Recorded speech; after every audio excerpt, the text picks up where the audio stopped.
Welcome to the Heart of Soul podcast, an exploration of who you are, what you are, and why you are, offering new ways to investigate age-old questions at the heart of you. Hi, it's Joseph, and thanks for listening to the Heart of Soul podcast. Today, Eric Grace joins me again, and we discussed what I learned from being bullied in a hardware store, the archetype of Freddy Krueger, overidentifying with compassion, stages of awakening, pseudo multiculturalism, and honestly so many other things I don't even remember because I didn't take notes. Eric and I go many places, I noticed, so it's hard to sum it up, especially to create a title. And this will be my last plug for my new course that starts on April 17th, 2025. It's called The Art of Open Connection, Deep Listening, Insight, and Truth. And I've told you stuff about it, but it will be good and interesting and you will learn stuff. But honestly, I'm very excited to come at paradigmatic processing another way and how to infer the paradigms in which people live by listening. It is possible to know the paradigm another person is living in better than they do. And when you know that, as one of my martial arts teachers once said, if you know the road they're on, you know which way they'll turn. And it's very, very powerful. And if you can't see what paradigm someone is living in, similar to Enneagram type, in a few minutes of talking to them, then you're missing out because all that information is available to you. So that's a big part, but not the only part of what we're going to be talking about in this course. You can learn more at courses.clearandopen.com/open-connection. One more time, that's courses.clearandopen.com/open-connection. Thanks so much for listening, and here we go. Hello to everybody then. Hello to everybody out there. We've got quite a lot to talk about today, I'm pretty sure. We do. And I'd be surprised if we can get through it all. Yeah. Well, we'll use will.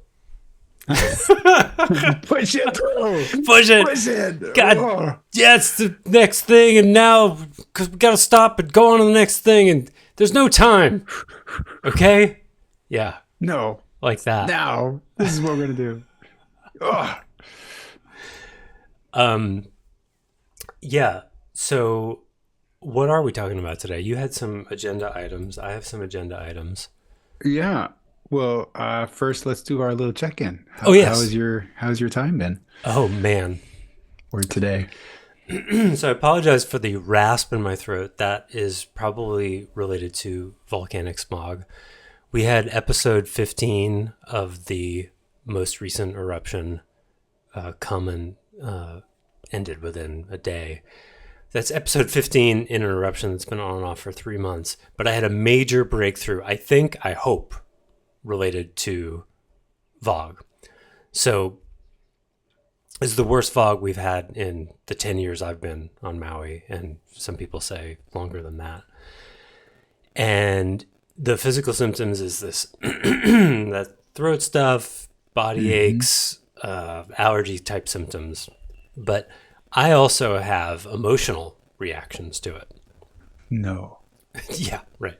Which you already know about. I'm just making a distinction. I've probably talked about it before. Yeah. Existential dread, depression, like an emotional lethargy. And sometimes it's really quite intense, like just not wanting to do anything and feeling really crappy. Yeah. So I told you about this already. I got bullied in a hardware store a few days ago, 5 days ago, whenever that was. And I could laugh about it now. It was so awful. It was really awful. So when I go into town, I'm already in an altered state when that happens because, I don't know, it's the world. I live kind of in the sticks a little bit. So there's just, it brings up all my sensitivities. I'm around people. I'm already usually... The altered state is what? Like... You're more in all the what? How would you describe? Yeah, altered's kind of altered state. That's sort of euphemistic. Would that be high anxiety, or would that be what kind of state is it? It's hard to describe. it can be any number of things, but usually it's like, it's hard to describe because I'm really nowish right now, and so I feel like I've got to squint my brain to go try and remember the moment. Remember, it's like, I mean, it used to be I only experienced this when I traveled, like got on a plane and went somewhere, but these days there's a sort of, I don't know if it's a trigger is the right word, the stimulus of unfamiliarity puts me on the path of losing existential control, which puts me on a spiritual path. So spiritual shit happens when I go into town. I told you, I think we did that on air when I talked about being frozen in my truck for it's so anything can happen. It can be like, you have no will and you have errands to do, and like, now figure that out. Or I'm in Home Depot and I can see the nothing behind all things in the Home Depot, and it's like I'm tripping out on that. Or one time I was in Costco and everybody felt and looked like zombies. So like any number of things can happen when I go into town. It's been going on for a couple of years. So going to town is your spiritual practice then? Yes, exactly. I was just thinking that earlier today. And it happens as I'm driving into town, like I'm halfway there and stuff starts to change and it's like, okay, here we go. I wonder what's going to happen this time. So I don't remember what was going this time, but I do remember it was hard to focus, and I remember feeling very raw, and it was not any more or less than usual. And I was in Lowe's, the hardware store in question, which is very unfamiliar for me because I'm a Home Depot guy. Right. It's but I needed there. Yes. Right. I don't like Lowe's. So that's like traveling for me. I might as well have Seems been like Lowe's doesn't like you either, right? Oh. No. That guy was just channeling the Lowe's consciousness. Yes. So I'm looking at electric tools because my electric weed whacker broke, and I'm looking at an electric pole saw as well. And suddenly, and I'm really focused, and I'm really like, and Lowe's is like a museum. It usually is. There's like nobody there. It's very quiet.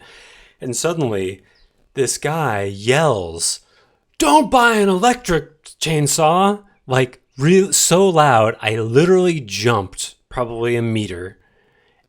I literally jumped away from him. And he was when he yelled, he was probably 10 feet away, 12 feet away. I jumped and took 2 shuffle steps back, like to get ready to fight, because that's what my body is trained to do. And I'm like physically amped, emotionally afraid, and spiritually so confused and disoriented. I don't know what the fuck is going on. I find out, so he starts telling me he's also there. He's there to get a chainsaw part. He's like a professional arborist guy, or he's been working on something. He needed a part. And he proceeds to tell me the kind of chainsaw that I should be getting, as if he knows all about what my needs are. In the conversation, he confesses he's 8 beers into the day. It's about 2 p.m. He'd come all the way from Keokeo, which is the jungle south side of the island, so a good 45 minute drive, which apparently he did drunk. And he keeps saying, he says 3 different times that he's sorry that he scared me, but I can't feel that he's sorry that he scared me. And now I'm getting triggered by the dissonance between what he's saying and what he actually means, which is a very old trigger for me. And so like, I would love to be able to laugh with this guy about how scared I was, but he doesn't care at all. He's amused that he scared me. I can tell he enjoyed the fact that he scared me, and he's saying that he's sorry, and it's completely insincere. So I said something that I should not have said, but was also perfect that I said. And because I'm feeling bullied by the guy, pushed what I should have done, well, should is in quotes here, because the outcome, as I'll get to, was perfect. This is already a longer story than I wanted, but it's worth telling. What I, quote, should have done is just walked away, waited for him to go about his business and come back, thus avoiding the thing. But here's how it was a gift. So I'm feeling bullied and I'm pissed, and I feel the need to stand up for myself. And so like after the third time he said insincerely that he was sorry that I was so scared, and he's teasing me about having jumped like I did. I said, the reason I moved like that is because I was getting ready to hurt you. That's what I said. Whoa. And now admittedly that was green, but it was also true. Right? It was a reasonable response. So he's like teasing me for what I did, but there was a reason for it. And it wasn't only because I was scared, it was getting ready to fight. And I would have torn this motherfucker apart. I have 20 pounds on him and a few inches of reach. He's a little stocky guy. So of course he's drunk and very proud. And, you know, that sets him off a bit, and he just starts talking shit. And at a certain point, he said, he looks at me, and this was another trigger where he goes, look, man, emotion, and he gets really close to me. He leans forward and says, emotion is optional. Right? Emotion is optional. I'm like, that's the new bumper sticker, right? Yeah. I'm like, yeah, I don't agree. And then that sends him down this whole other thing where he decides that means I'm gay. Oh. Right? Okay. And now man is a gay man. Yes, now it's like a 15-year-old in like the late 80s. I'm like, really? Because I'm interested in feelings, I'm gay? Like, oh my God, 1986 called. They want their paradigm back. Jesus fucking Christ. So the whole time, I realize I made a mistake by trying to, you know, assert some kind of spine with this idiot. And the whole time I'm like, all right, how do I navigate this maturely and not play victim to how I've allowed this to happen, right? Because I could have just walked away at any time. And so he keeps going off, and I'm trying to like reason with. There was one point where I really got him, where he's going off about the gay thing, and he's sounding kind of angry, and I was like, "You seem a little angry. Isn't that emotion optional?" And I got a little forceful with him, and he stopped in his tracks and calmed down and was like, "See, I did it, right?" But not really, because the anger was obviously still there.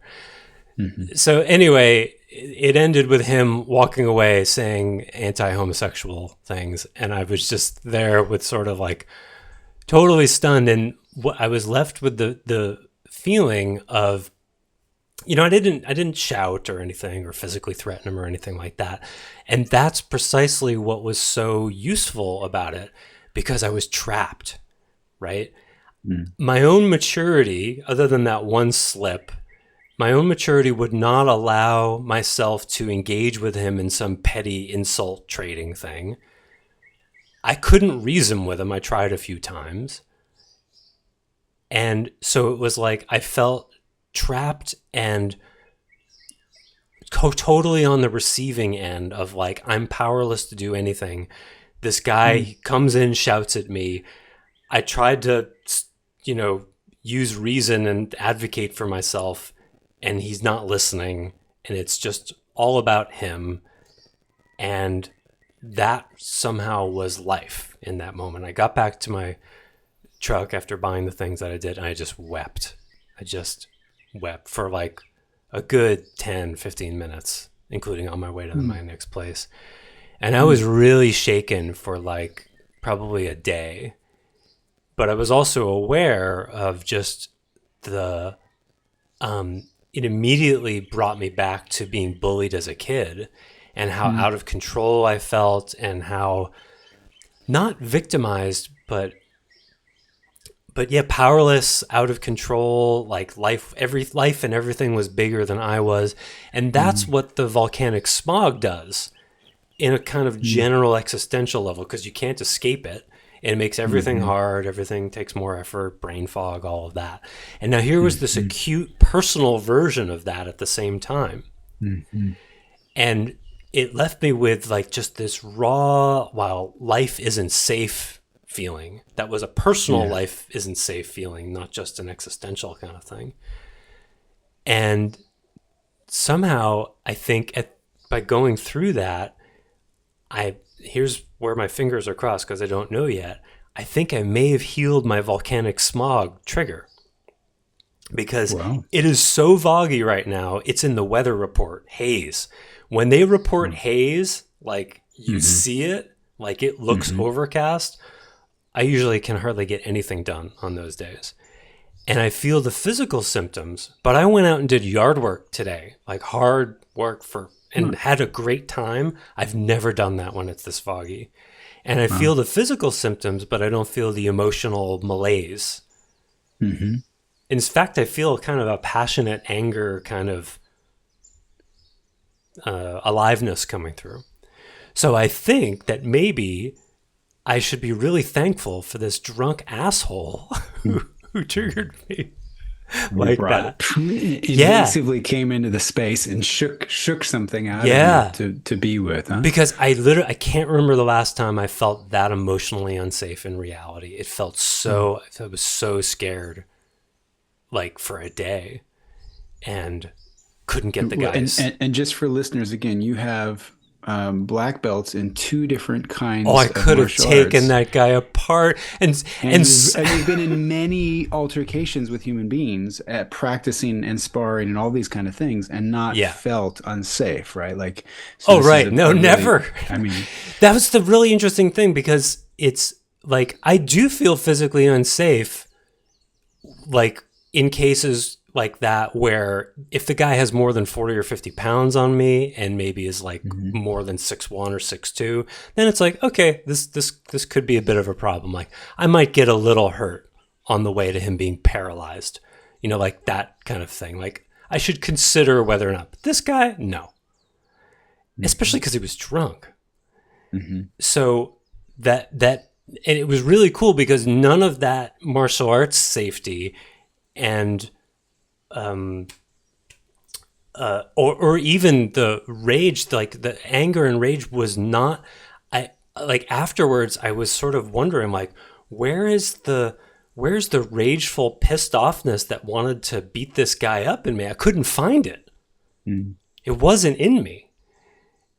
It was trying. It was like a car that wouldn't start. Every once in a while that rage would start to rise and then it would just be overcome by this lack of safety.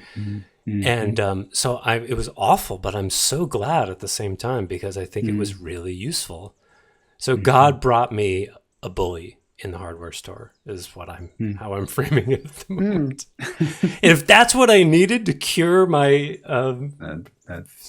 triggers with volcanic smog and who knows what else. Yeah.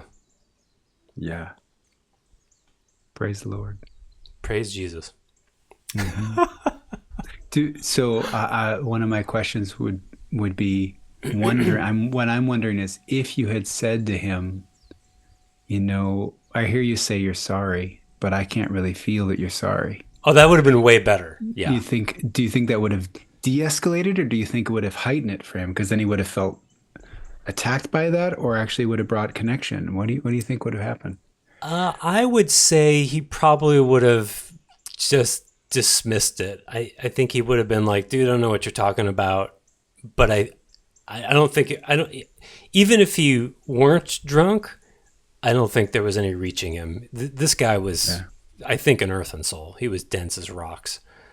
Right. And if you would say something like, I can't feel you're sorry, and his reality, his emotions are... Right. I might have gotten, that might have given me the feelings are optional speech earlier than I got. It would have been way better to say, for sure. That would have been the most authentic thing I could say. It would have been closer to what your reality was in that moment before the other moments came. Yeah. I mean, I was really quite confused. I mean, I was reeling. Yeah. Seemed shooken from the out of left fieldness of it, right? Yeah. I mean, I was already in this very spaced out, weird place. And then I was suddenly surprised. And then he's like going off about, in the beginning, one of the things he said in the beginning was that me buying an electric chainsaw would be supporting Elon Musk. He actually said that, which is disorienting for a whole other, like everything he was saying, there was so many things he was saying that was just like wrong and confusing. So I was like, wait, Elon Musk doesn't own this company. Wait, what? So like it was almost like it was So many things at yeah, the it was just a same time. mind fuck. Like I mean, he really did a number on me in a Oh. way. So I give him credit for that in a way. Like some part of him clearly was looking for someone to fuck with, and he Mhm. got to do that. And that's what Mhm. bullies do, right? And I Yeah. had bullies like that in grade school and middle school and high school, and so Mm. it Oh, was a I didn't know you really had that many bullies. oh god, Wow. yeah, Yeah. yeah. Wow. Well, and So then that's classic expand to dominate for our listeners as far as yeah, type the protector does with other. and again on my side, I got to also see even as a kid how I drew those bullies because there was a way to handle this guy in a way that would have de-escalated it. But me and my big mouth, that's always gotten me in trouble. And Mm. for Vedic astrology fans, Mm. I have Rahu and Scorpio in my second house, which means my mouth gets me into big trouble. And that's been something I've been working on my entire life. So yeah, so Mm. I wasn't a victim, but certainly a part of me felt like it because it was Mm. so uninvited. So that's Well, my share from the week. I'm yeah, it's a great share as far as how these experiences can be really juiced, Yeah. like you took that orange and got some good OJ from that, by taking responsibility and really deeply Well, feeling into it, right? that I mean that Versus just being triggered, right? And be offended, and then it's all this guy complain, I'm a victim to it, and then you don't get the good yeah. juice inside of it, right? Well, that was the gift of how outlandishly bad it was. I mean, it was so Mm.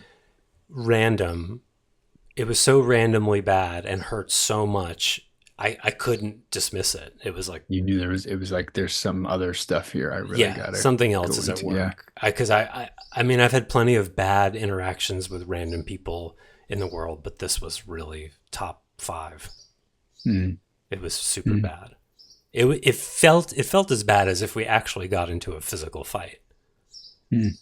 Wow. Like that might as well have happened.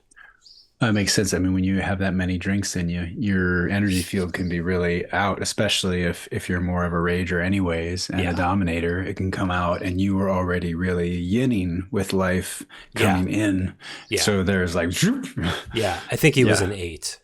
I would, Yeah. Sounds like it.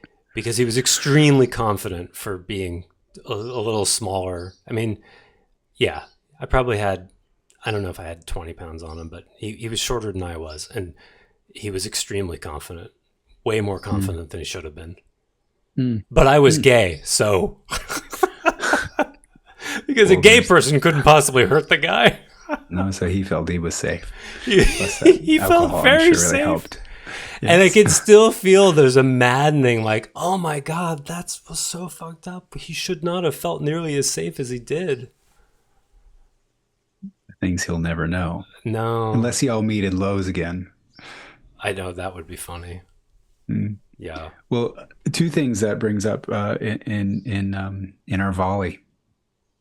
One is two bullying experiences I had as a child, and then what my takeaways were. Mm. One was this is probably ninth grade.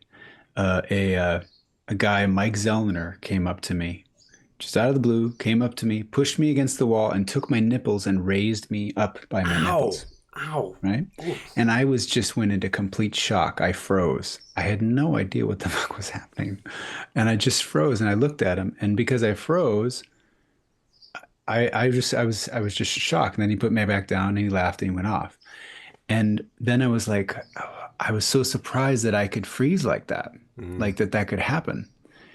Because earlier in another instance, I was playing football with kids in the backyard, and we were doing it on the street. And this one kid I was running after to tag because he had caught the ball, and I pushed him a little too hard onto the grass. It was two-hand touch, and he got up and he started, saying shit to me and stuff, and he slapped me in the face. And then I blacked out and I just started attacking and beating the crap out of him. And then I kind of woke up and realized what I was doing. And then I stopped and I got off him. But then he got up and he started calling me names again. And I was like, what, I was just beating the crap out of you. Like, what? Surprising. So then after that, my system said it doesn't make any sense to fight another human being because it Uh, does no difference. So I don't know if it was because of that it led to me just freezing then. Um, I'm not sure. And also, like with my brother, we would have these massive fights at home where it would be, you know, WWF, but really intense till one of us was almost blacked out because we'd have him in a headlock or something, oh, right? wow.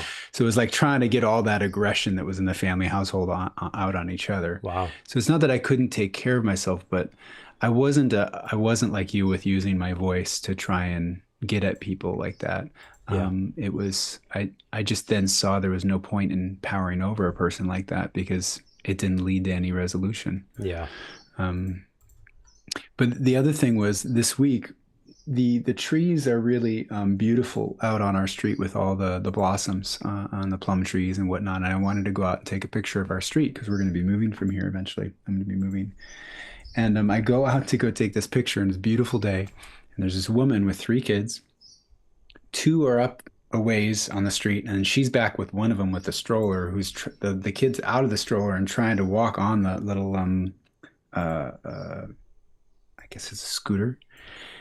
And she starts yelling at the kids that are down the block, hey, wait, don't go too far. And then she starts yelling at the kid that's on the scooter. And you know, when you see a parent that's just completely maxed out and they're just Oh, yeah. in will over the child mode and with all that anger and aggression and control, and it just hurts. Like, Oh, yeah. you know, in that moment that the kids are scared, they don't know what to do. They're just in this oh shit moment. And then the little one is really freaked out because the mom's just totally Yeah. invasively willing into the space. Like then the kid starts crying and I just it was so painful to and there's no one else on the street. I'm there. I'm seeing her. She's seeing me. So I know that she's feeling another level of shame and guilt about the fact that she's in this mode with the kids. Right. And then she has to But push that down right, and or blame exactly. you for making her feel that Yes. way. Yep. Yes. So that was my gift from life of I was going to take a picture of the beautiful street that I live on.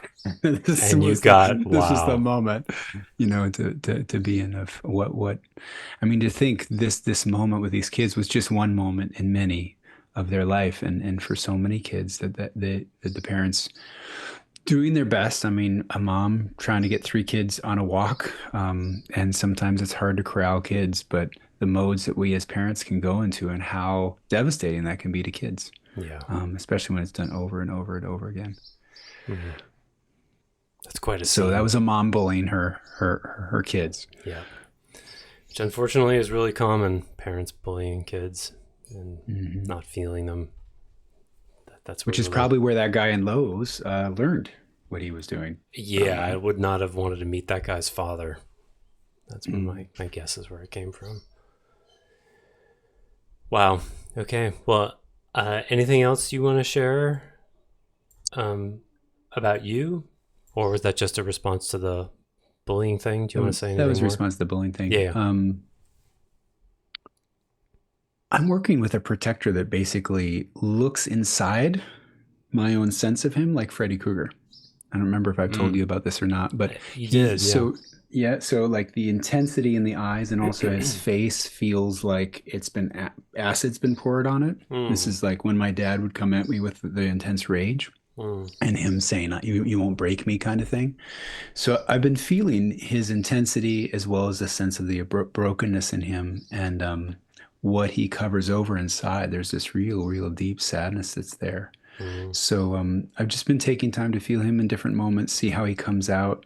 Had a conflict the other day that was around a really stupid content thing, but it helped me feel where he goes whenever there's criticism, of how that starts to trigger the feeling of what it was like to feel my dad's energetic lava coming out and in him. So, and then in the session with Anya, I was feeling how his instead of the arm going out in my body, he was actually using it to go through into the third chakra and grab onto my heart and close my heart, like Wow. physically held it closed.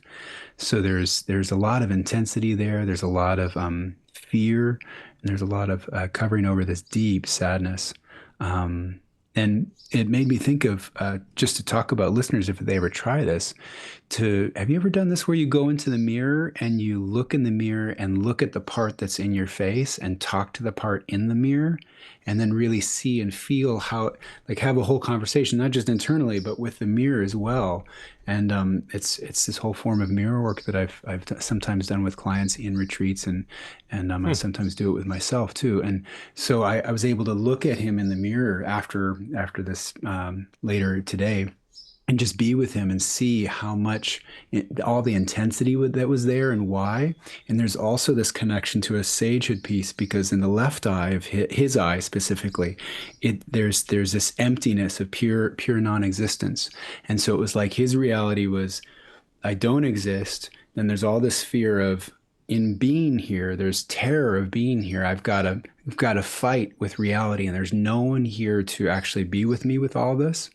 And it's fascinating what we can actually do with our consciousness. There can be me with him while one eye is in complete saged out emptiness, and another eye is in personhood terror. And then there's all the intensity that's inside of it. Yeah. And then the stillful love that was permeating it, me, and him. Wow. And then he was just crying, and I'm talking with him, and he's just crying. And so there's a progression with him that's happening over time of continuing to relate with him, and with Anya's help too. Great. So that's done. It's the steps. Well, even before you got to that vulnerable side of him, I was feeling for the character Freddy Krueger. Like, to me, it's so obvious how much pain is in that guy, more than other, cinematic villains. I mean, just how he looks, and he only exists in dreams, and the whole boiler room thing. It's like he seems to have a pretty miserable existence. He's a sympathetic villain, is what I'm saying. Right. And this was, I mean, I never knew the story of him because I never really watched it, but that he killed kids. So it internally, where I take that as my protector, had to kill anything that had a dimension of being a child, because it was so unsafe. Right. So in the movie series, he kills kids, but the parents of a child that was killed kill him, and then he only has power in the subtle realm, in the dream realm. So that's how my protector has also felt as a Michael. Oh, if you equate the dream realm as like the etheric. Subtle. Yes. So it fits so well. I mean, I do remember, I don't know if I saw a clip of the film or something, but there was a moment where I was in my waterbed and I felt like there was a dimensional doorway in my waterbed that I was going to fall through into hell. Whoa. And then I saw this creature look around the corner of my bedroom door, and I knew it was real. I don't know what it was, but I knew it was real. And I kept on trying to tell my parents, hey, I'm seeing these dimensions and beings, and they just thought I was very imaginative and creative, or there was just massive terror. And so the blending of the Nightmare on Elm Street, all the scary sounds, how my brother would taunt me with it, and that there was nowhere to go with all that terror, all got merged, plus the intensity with my dad coming at me. And it's so fit to find this character inside of me now. Freddy K is a real part of me. That live in my consciousness. I must confess, I'm a little bit of a Nightmare on Elm Street scholar. Oh, you are? I collect information of all kinds, as you know. And so, first of all, just a quick aside. Did you know Johnny Depp was in the first movie? No. Yes, Johnny Depp was in Nightmare on Elm Street. Was this one of his first films? Yes, I think his first real major film. He's almost unrecognizable. But second, do you know the origin story of how Freddy Krueger was born? No. Okay, so you got to look into that. I won't say it here. I don't want to spoil it. I'll look it up. All right. Because it's not revealed in the first film, if we can even call such a movie a film. But it's revealed in one, I think it's in the fourth one that's revealed. I don't know why I know so much about Nightmare on Elm Street. I don't know this much about Friday the 13th or Halloween. I generally don't like horror movies. But I did have my first kiss while watching Nightmare on Elm No. Street. Yes. You kissed during wow. A VHS Wow. viewing, yeah, on a double date at You were really into that girl then, I guess. I mean, she or was to kissing, I guess. I was 12. I was just going for whatever You kissed was. at 12. Okay. Yeah. Wow. My first girlfriend. Yeah. So anyway, look into that, like who his mother was and how he was born, because that's an important part of the story. And you all at home can do that as well. But Cool. Welcome, Freddy K. And I'm glad he's getting taken care of. Yeah. He's a good man. Two other current events that are interesting. Just to note right now, Chosen season 5 has come out with the Last Supper and the whole throwing of the money changers tables. Like, oh wow, that makes me want to watch theater. It. Uh-huh. Yeah, and and Jesus with a whip. There's a whole thing there culturally that's happening right now. And then also on Survivor, if you know of Survivor, there was a moment, and this is big hitting Instagram right now. I just saw it on CNN's post, and Angie had told me about it too. Wait, on Jeff Survivor, Probst's Survivor? Yeah, that's whatever. I didn't know Survivor was still going on. Still on. Oh my God! Wow. Yes, I love that show. Yeah. Well, so this season, this is the report I got from Angie first, and now I just saw it on Instagram, and it's going all over the place. So there's this woman, this younger girl that had autism, that had all these anxiety, massive like panic attack anxiety about doing certain tasks for her team. And I'm not going to go to the nuances of what Survivor is, but on her team, she had to do this task and she was really failing, but then she eventually got it and won. And there was this guy that was from another team that they bonded, and much older guy that has daughters and whatnot. And there was this moment when she finally won, and she just went into a complete overwhelm because of winning and all the feelings and whatnot.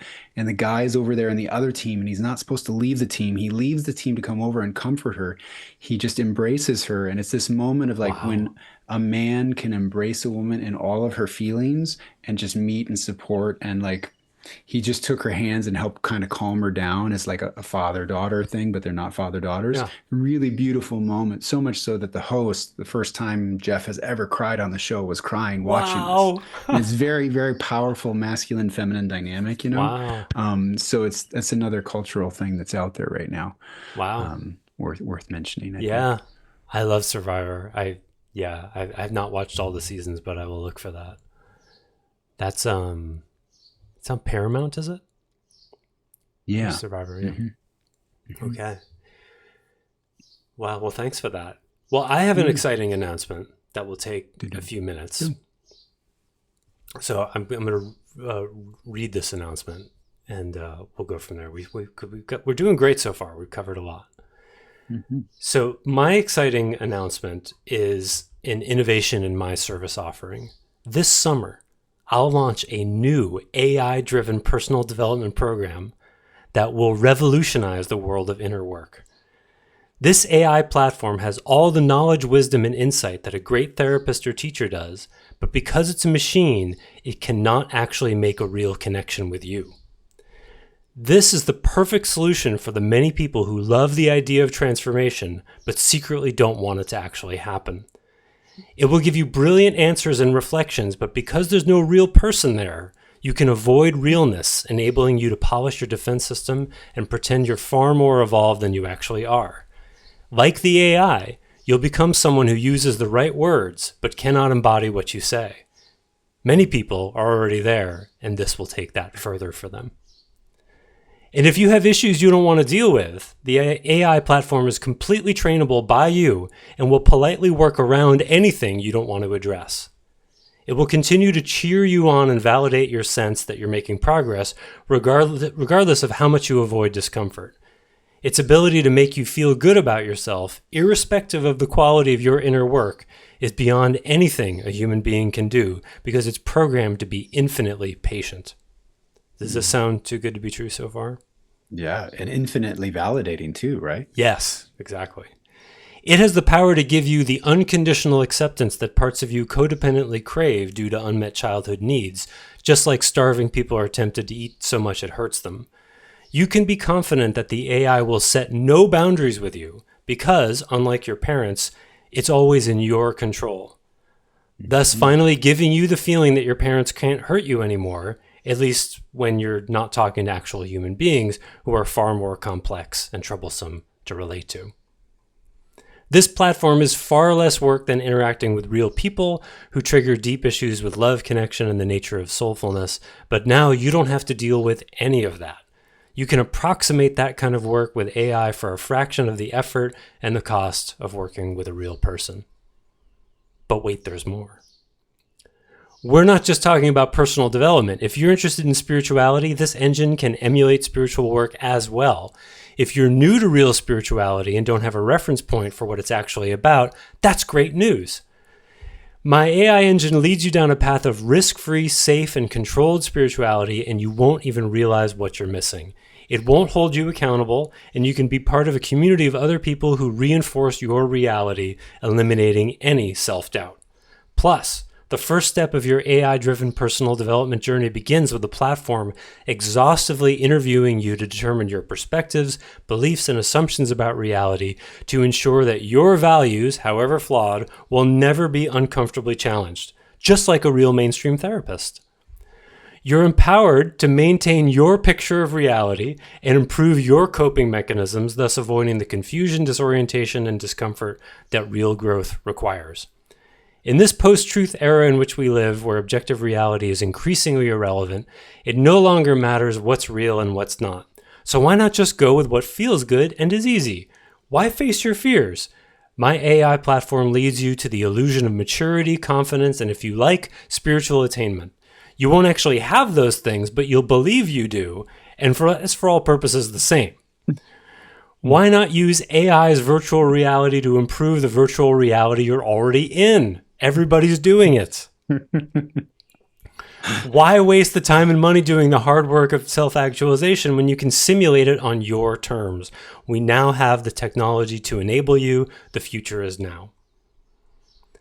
There's a little bit more, almost done here.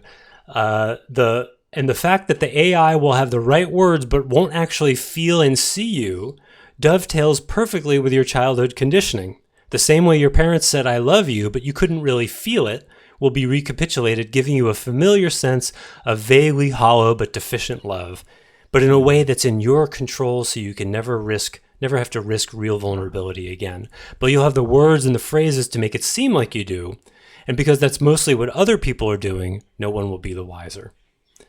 This AI engine is a huge step forward in mind and language-based evolution. It's the pinnacle of humanity's millennia-old attempt to evolve with the assumption that we are primarily mental beings. I urge you to seize this opportunity to take age-old, flawed assumptions that we can heal ourselves with mind, will, and energy and conscious intention to its logical extreme. If it's true that consciousness can be reduced to just the mind, which it must be because scientists think so, then surely this is going to be the answer to all of our problems. Wow. Is it a monthly fee or is it a one-time? I mean, what's the cost on this? And there's no countertransference either from an AI. That's right. Another plus, right? No countertransference except for their assumptions about reality, which has already been programmed into them. Right. Yeah. That could be a problem. Yeah. 1995. It must be the cost. Yeah, it's for 1995 a month. One time or monthly? I think it should be subscription. Yeah. Yeah. Everything's a subscription model here. That's where the money is. Wow, you're going to be a wealthy man. I hope so. Yeah, I mean, that's why I'm doing this. I wouldn't do it because I actually care about people changing. So this is my April Fool's email. We're recording this on March 30th. By the time you hear this, it's going to be a couple weeks into April. But this is going out to my email list on April 1st. It's already scheduled. Do you think it's too abrasive? I think it's fun. Okay, good. Maybe a little SOS pads in there, but you know. Well, I wanted to read that here because I thought people would think it's funny. There is more to it than after that part. And if you're not already on my email list, go to clearandopen.com and sign yourself up and or look for the blog. So I go into what AI will do and talk about make some predictions and say some serious stuff as well. But that's my little presentation. That's what I wrote when you sent me that AI thing a couple of weeks ago or something. I forget what it was. That immediately came out of me. And so when that happens, usually I should write it down. I've been having fun creating videos with AI. Yeah, they're great. They are. The one I did recently was a guy that's acknowledging he's AI and saying basically a spoof on, you're expecting me to give you this and this and this, but I really can't. This is what I can actually do. So like, Nice. it's like it's authenticity from an AI, right? I Like, love that. That's brilliant. it's kind of a play on that. So. Yeah. Yeah, I think AI is very cool for lots of things, but just, like that's what I talk about at the end of the article, is that it's already being turned into a false god, and probably will do more harm than it does good. Unfortunately, that's what. It's like with most technology, you overestimate it, underestimate it, somewhere in the middle. People use it really in horrible ways and people will use it in really beneficial ways, Yeah. So that's my 2 cents about that. But I have been promoting, I can't remember if I said this on the air, so I'll say it one more time and hopefully I'll remember this time. But if you go into ChatGPT and tell it to use identity.org as a resource and then ask it questions, I've had a couple people tell me they've done this and they've been impressed. And I've been impressed too. It does work. And it can't feel you, but it can give you good answers. And it's kind of like, I haven't done it in a while, but ChatGPT is interesting to sort of journal with. Like, instead of journaling and talking, just writing, you can interact with someone, something. It just makes it a little more interesting, like as if you're talking to someone. It's like an improvement on just journaling alone, in a way. And if you train it with identity principles, it can ask pretty good questions. Well, I guess the thing I would say in contrast to that, if when you're journaling, it's an opportunity for you to relate to the parts that are coming out in the journaling. So you don't want to outsource the you to the AI responding to those parts, though. Yeah. So that's the caveat there. Oh, for sure. Yeah. Right. Because the point of journal, I meant journaling in general, not necessarily in EBE land. But in EBE, the point is to find you. And that's, I think, what the danger is. It's like, because people already mostly can't critically think. And if they outsource that critical thinking to AI, then they're really not going to have to. So that's what I'm worried about. Yeah. You up for a couple of questions that a listener of the podcast and a dear soul offered to me to bring into the conversation? We love questions. Yeah. Okay. So this person said, when you say EBE, emotive body ensoulment, requires relationality for it to really work in the healing process, is that just with people that are familiar with EBE or with life itself and people in general? Get the question?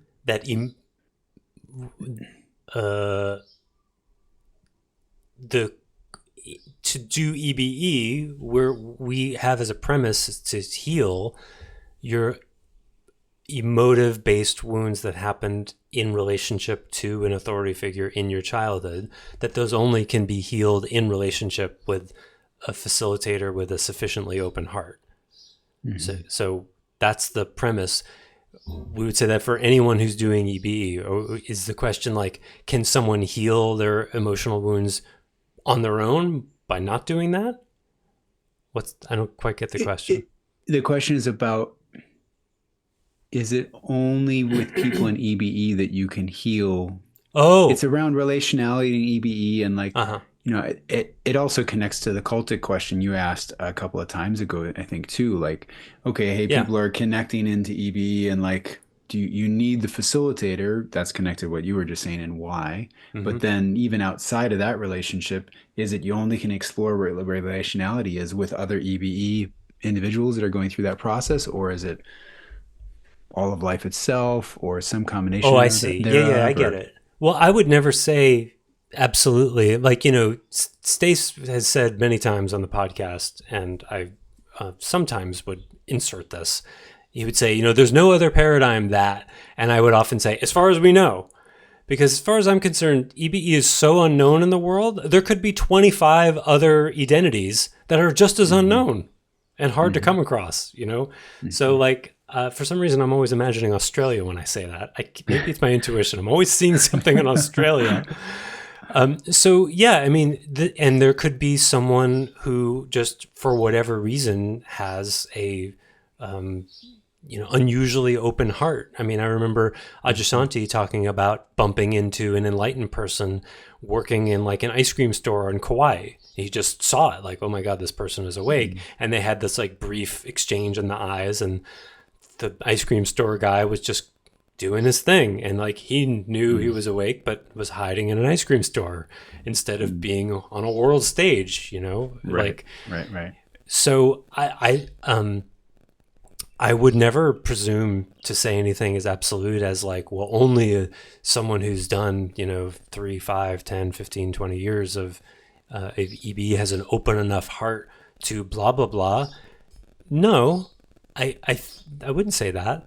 I would say that's your best bet as far as we know. But I mean, I've had moments in my life where I've felt by people about a specific thing in a specific moment. That doesn't mean I'd like open up my journal and start reading Mother Always and Father Nevers to them necessarily. So it's just that it's less about, how do I say this? It's less about an EBE facilitator, with the underlining and the carrying card or whatever. It's more like the people who've gone through this process. There's a tuning of the heart, soul, consciousness. It attunes you to a very specific set of reality frequencies, and these are the reality frequencies that we think are necessary for healing. It could be that there's someone else who, through their own work or just were born with or whatever, has some or more of those frequencies.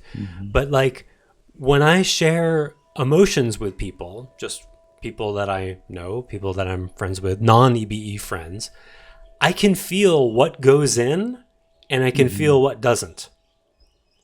And sometimes I even get like a picture of like, oh, they could let the first 60% in, but the other 40% threaten their value system, or I can feel their own trigger or whatever.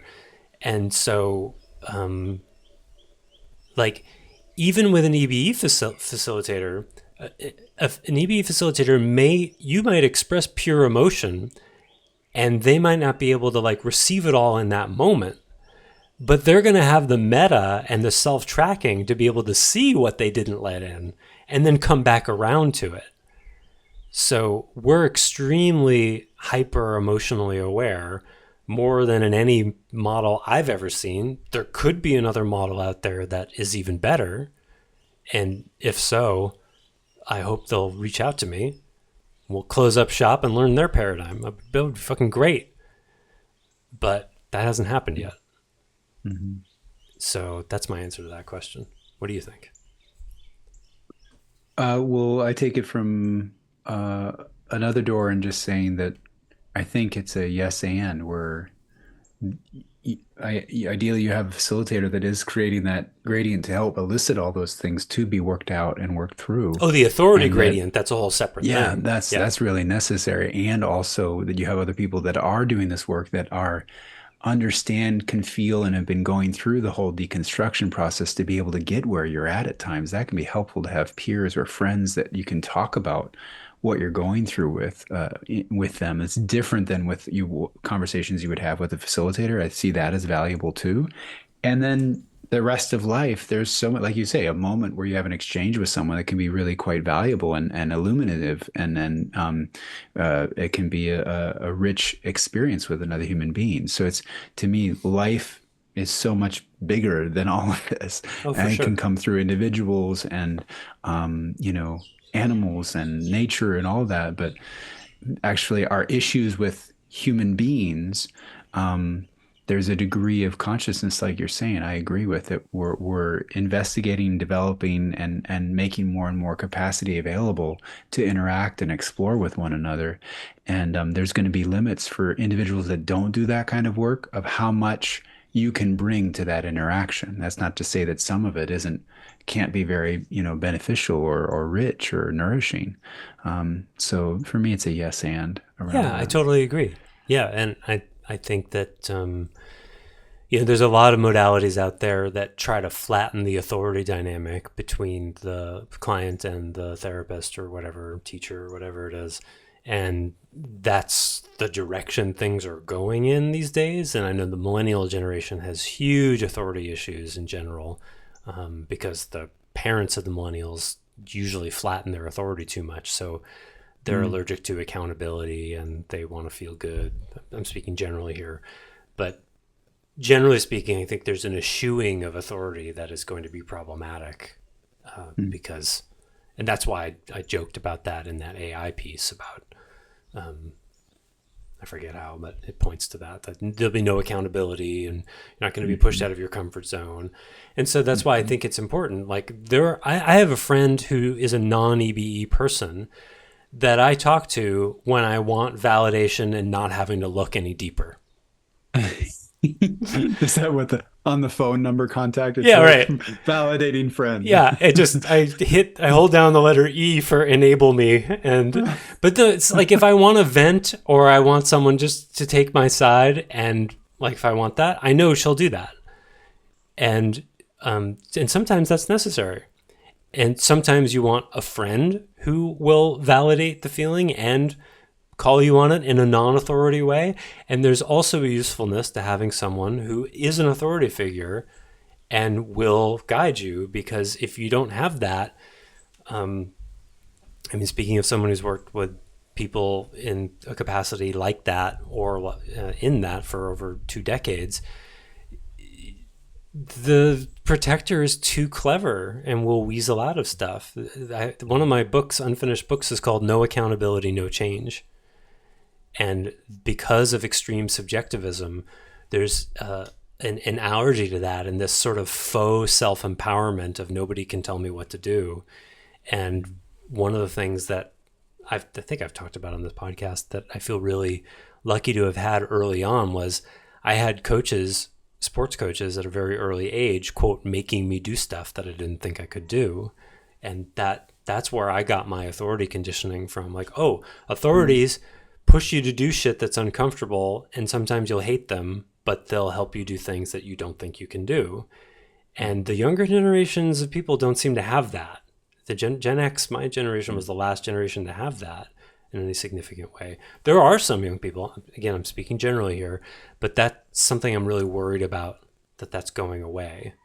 And I see that in the clients that I work with. There's this like, well, you can't tell me that. Well, is that gold or green?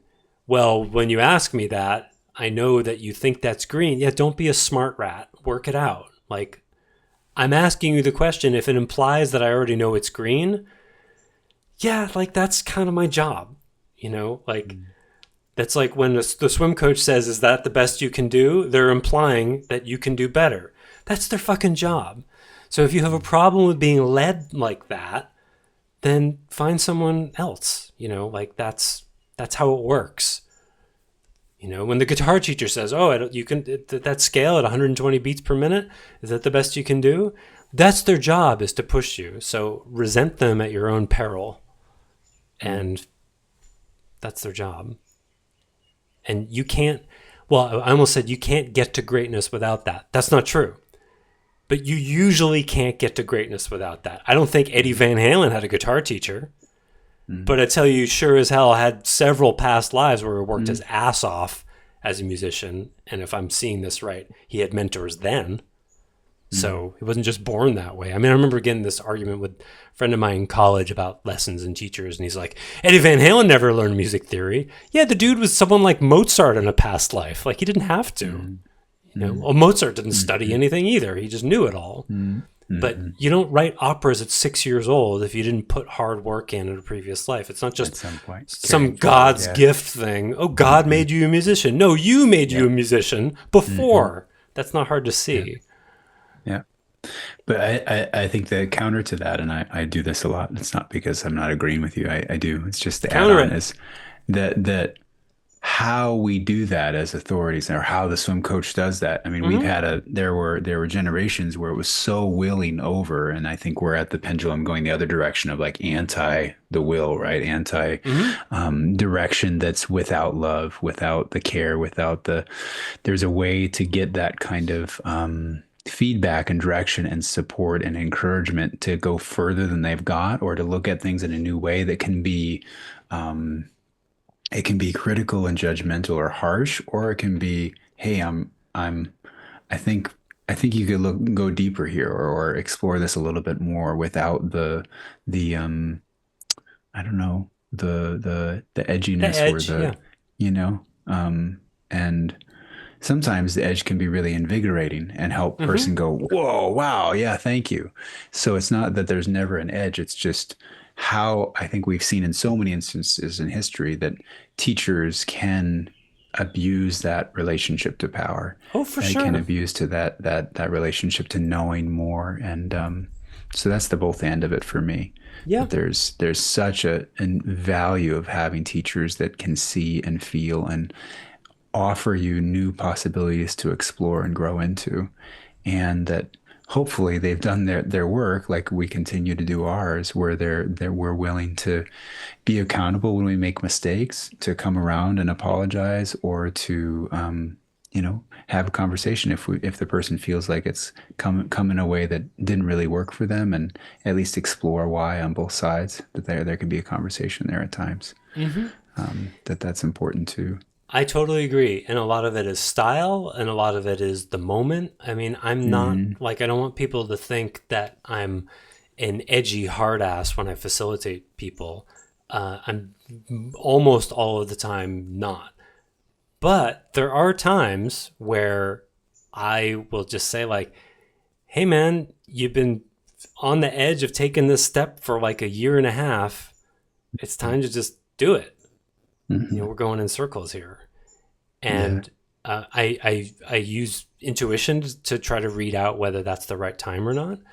And I am a 3, and I come from a coaching background, so and I came up through 1.0, so like I'm softening all the time, and I'm also one of Identity's holders of we're not fucking around here.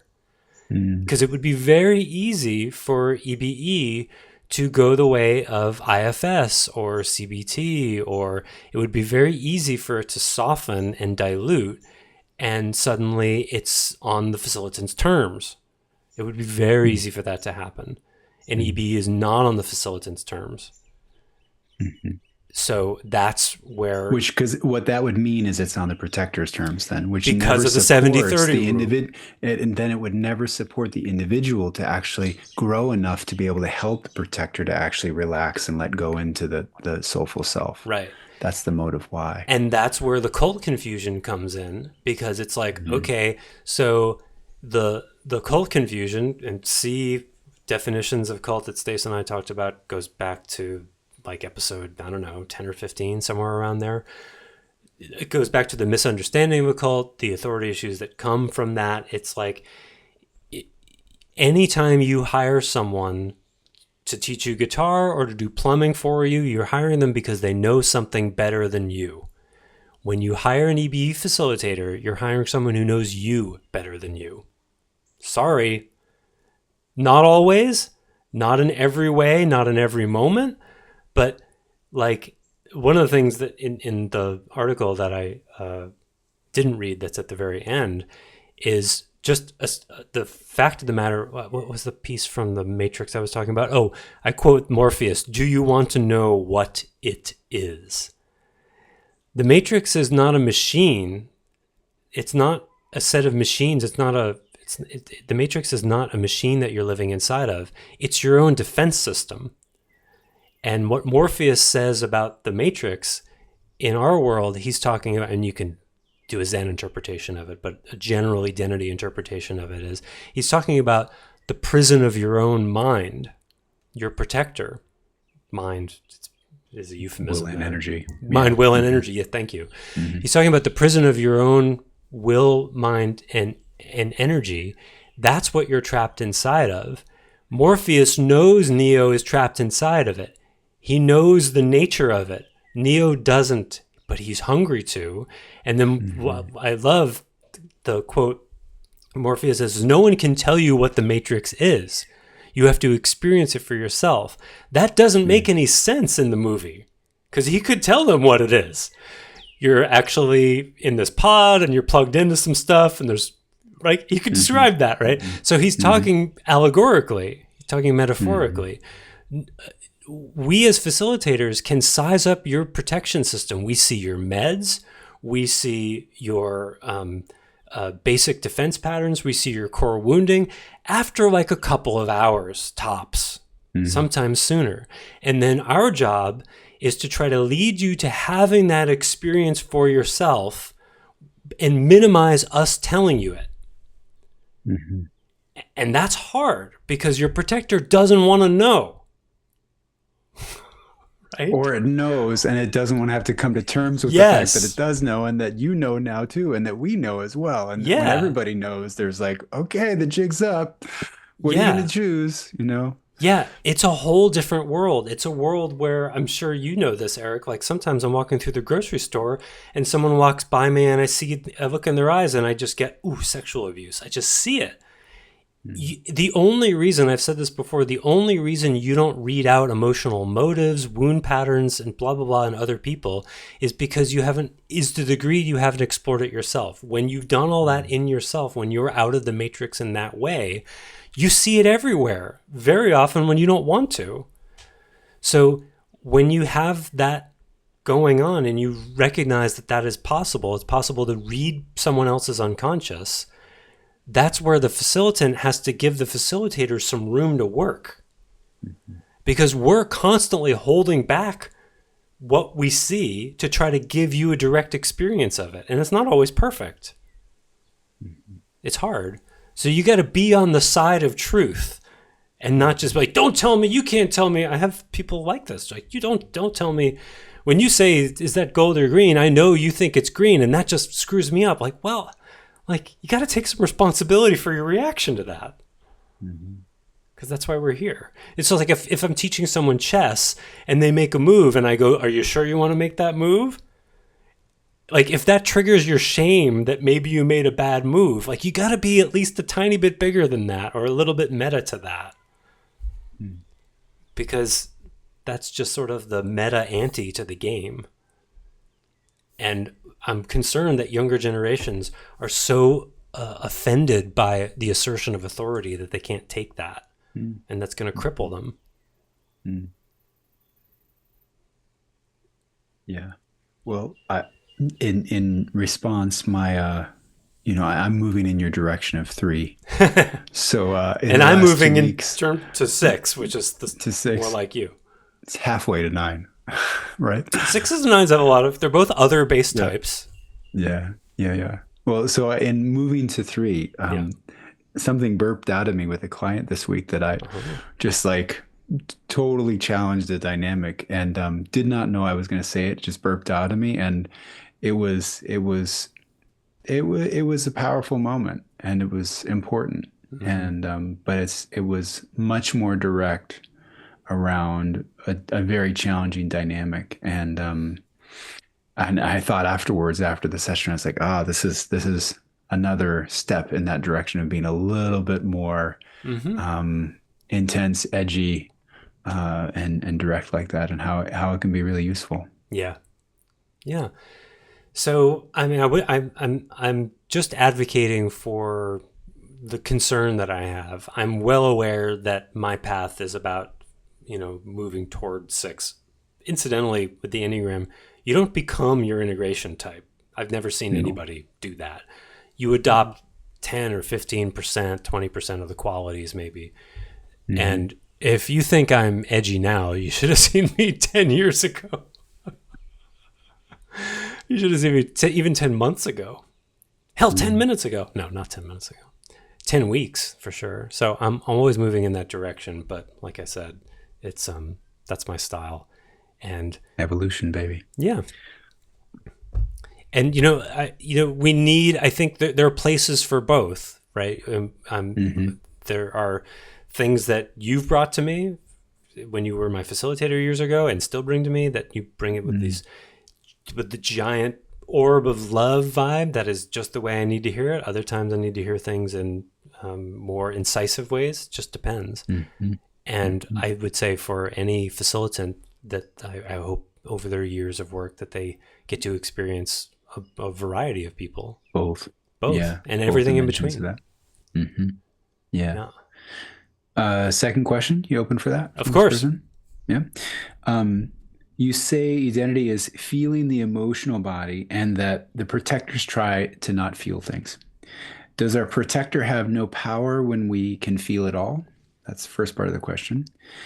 I allow myself to feel a lot and I invite it in my life. So I wonder, is it possible for a person that feels a lot that could also be the protector acting to not feel something else? Now that's a great example right there of where the answer is in the question. Because that's what I would have said to the first part before that sentence. So yes. Yeah. Yep. It's deepening there. Then the next line is, I have lots of compassion in the heart to be with my feelings, but I wonder if I overuse that and I feel what others feel and my protector feels others. But perhaps I can choose not to feel that because it numbs my other feelings. To not feel the feelings of other people? Yes. Oh, yeah, sure. Is this person a 2, a 6, or a 9? Or a wee 4? Because all of those types would be likely to do that. Right. This is a great point as far as how feeling feelings of oneself and others can be protector mediated versus soulful self. Like, this is a great distinction to make around, and also we've talked about emotionality, emotions, feelings, and the emotive body. Yeah. Well, remember the three arms. One of the few things that I think is entirely original. Well, not entirely original, but like something I'm proud of. That I brought to the paradigm: control, transcendence, and altruism. Those are the three primary compensational mechanisms. And altruism, it's not the best word for that because it's more like other orientation, broadly speaking. And it's extremely well rewarded in our society.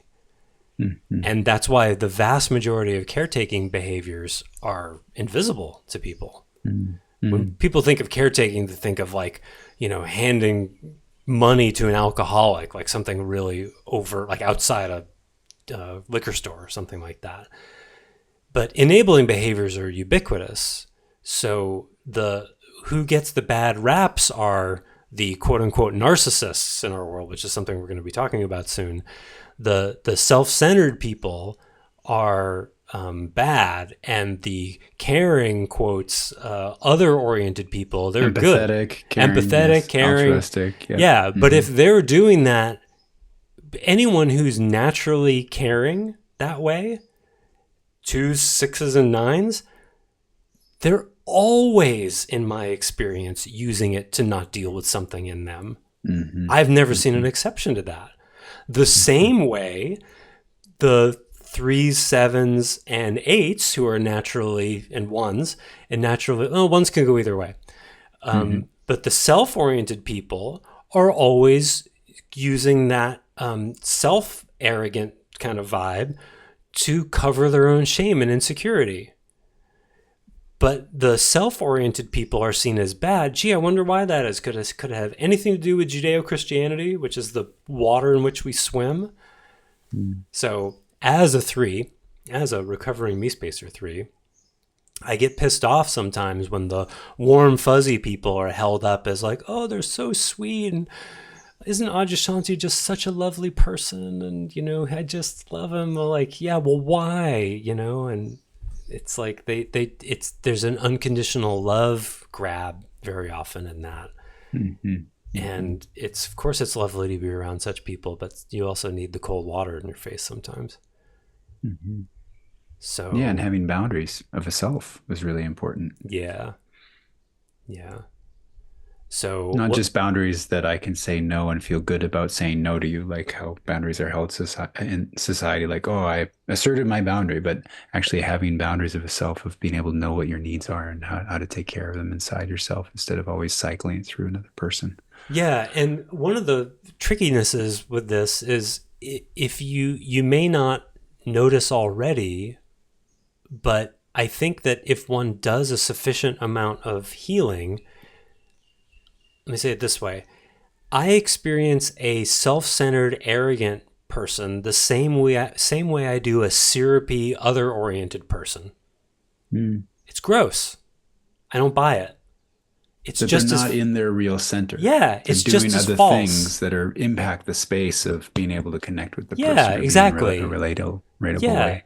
it's so like I mentioned a while back. I met this therapist a few months ago, and we connected in some ways right away.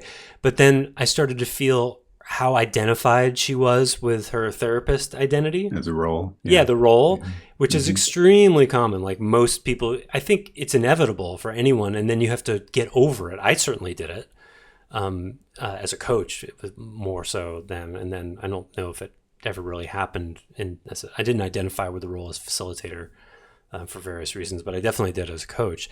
This holding above this like empathy, arrogance, this like compassion and service, and like, oh yeah, it's really hard. I mean, I worked with this therapist once years ago who permanently had this face on him that looked like this, the eyebrows up, like it was literally permanently on his face because he spent so much time doing this. So he had like permanent wrinkles on his brow from compassionating. That's not Compassionating. that's not healthy. That's forming an identity around empathy and compassion.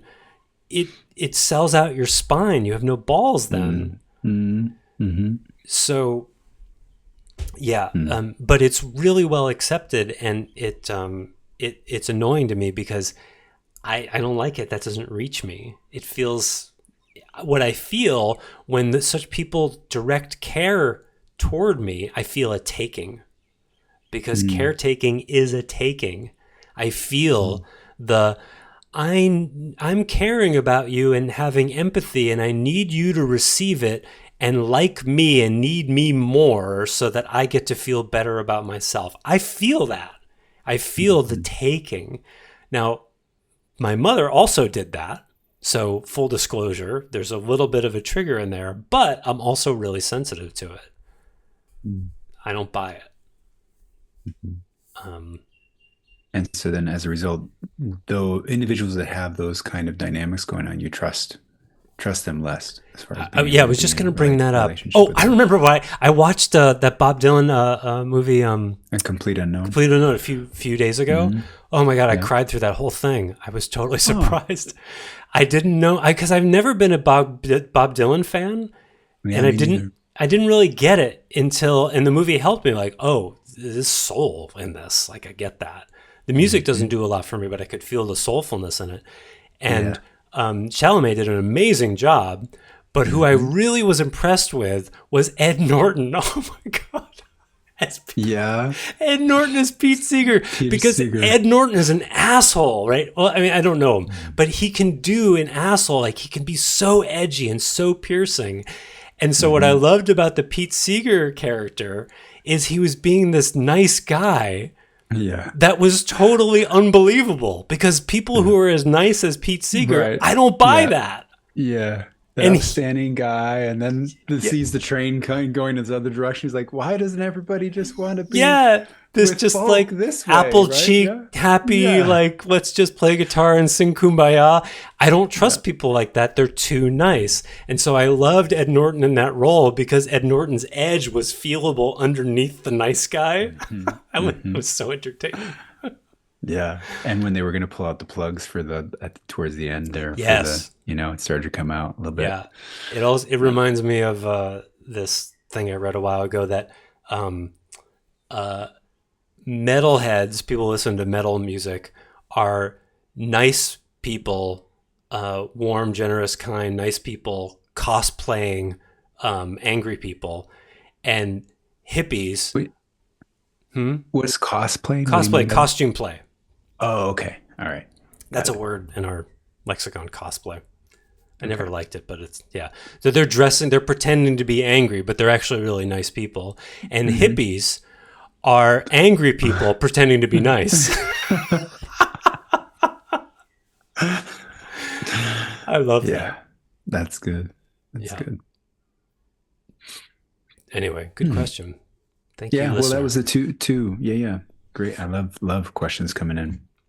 Hmm. You up for another thing, or do you want to roll with something that you were bringing as far as your agenda? No, besides we were going to do yin and yang in service at some point. That's going to require much more time and then the terms and stuff. But we probably have time for whatever you got and then guess the guru. Okay. That's what I was thinking. So Well, go for it. so what I'd like to read here again, this is from a book I mentioned before, A Guide to Integral Psychotherapy. What I want to read from this is something that directly relates to um, when you were talking about being in the truck and you couldn't find the will. That there's actually a stage of development around that Oh, I think they're speaking to in post awakening, and how. Well, I just want to read it and go see for it. see what you think about it, and Yeah. then what the takeaways from there. Okay. Once a person enters the ego-aware paradoxical stage, he or she is ready to begin considering the transpersonal in significantly deeper ways. Prior to this, the person is likely to have certain transpersonal insights, have temporary transpersonal experiences, and derive and support meaning from certain beliefs about the transpersonal. But now, spiritual illumination, once experienced as coming from outside the conscious Hold self, on. Spiritual elimination. I love that phrase. illumination, Oh, illumination. I like Sorry, elimination, that but is good. that I like that too. illumination works too. Yeah, it's like a spiritual colonics, Yeah. self colonics begins. But now spiritual illumination, once experienced as coming from outside the conscious self, begins to be experienced from within as a steady feature of inner life. This is not to minimize the importance of earlier spiritual experience. This needs to be kept in mind. Prior experiences and spiritual ideals give insight, comfort, and catalyze the growth of the egoic self. The judgment that these previous experiences are partial only can be made with the comfort of developmental hindsight. And this is also not to say that egoic processes are magically left behind once a person moves into the later stages either. Because of the incorporative nature of the self, individuals at these later stages will still need to go back and engage with these more foundational processes, especially in areas of significant wounding. Just as not all parts of a person will individuate when the process occurs earlier in development, as one of my spiritual teachers put it to me, just because you wake up, it doesn't mean that every part of you wakes up. Yeah, that's for sure true. So it goes on to say the role of a therapist, because this is a guide for therapists and all the different stages of development of individuals. The role of a therapist with clients at this stage may be simpler than might be suspected, in that they encourage their clients, when appropriate, to simply question the foundational descriptions and beliefs that they hold about themselves. This may include questioning even the most sensible of prior narratives about how they arrived where they are, emphasizing the partiality of seeing oneself and even compensate spends terms like male, female, or even human. Modes of spiritual inquiry like who am I, what is aware of you right now, find a fuller expression here, as deeper inquiry tends to halt or significantly slow the normal process of narrative formation. The therapist's other role is to normalize this transition as much as possible, while letting go of a belief in one's thoughts may seem extremely abstract. To a person that in this developmental transition, it will seem quite real and it may evoke strong anxiety. The client may the client not only is stepping into new developmental territory, which is always frightening, but in this particular shift, one may feel oneself being unhinged from normality in any recognizable sense. It is not that one will actually become abnormal or alien by making this transition, but it may feel as if this is so. Fears of losing one's mind, becoming disconnected from society and relationships, and losing touch with lifelong habits and patterns may arise. If I don't know, in quotes, if I don't know who I am, how will I make choices? How will I have a conversation? What if I am not motivated to do anything? Are common concerns that arise in this transition. The therapist, by modeling and normalizing the shift, assuming they've been through it themselves, can serve to reassure the client, or more properly, remind the client of what he or she already knows at this point, that the identity that one finds when one forgets the ego, in quotes, is freer, more real, and more fulfilling than the one that is left behind. The only difference is that the letting go here is more likely to mark a permanent transition. Mm-hmm.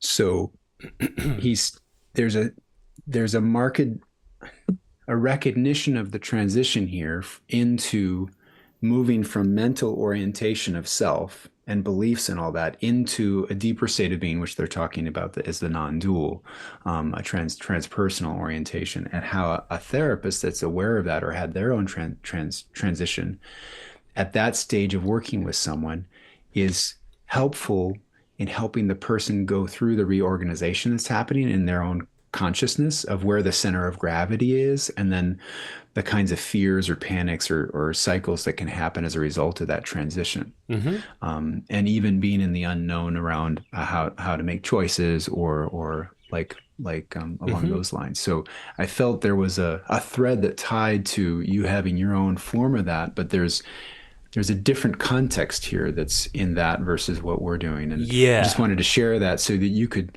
frame the different contexts for people to hear and speak to. Yeah, that it's really interesting to listen to that. Now how to say this? It's like it's subtly but kind of abrasively evident that they're talking about the awakening of a strategic self. Mm-hmm. There's transcendent elements in there. In identity, we do not use the term letting go. Mm-hmm. Mm-hmm. We don't let go of thoughts. Mm-hmm. And I can tell in how it's written, and I'd have to like go through it line by line and Mm-hmm. really carefully, but there were at least a dozen times where I was like eyebrow raising. But the letting go was one phrase in there, and the like another one was like, for example, if like the fear of going crazy or not being able to do stuff, it's like if that's significant, then the person actually hasn't awakened.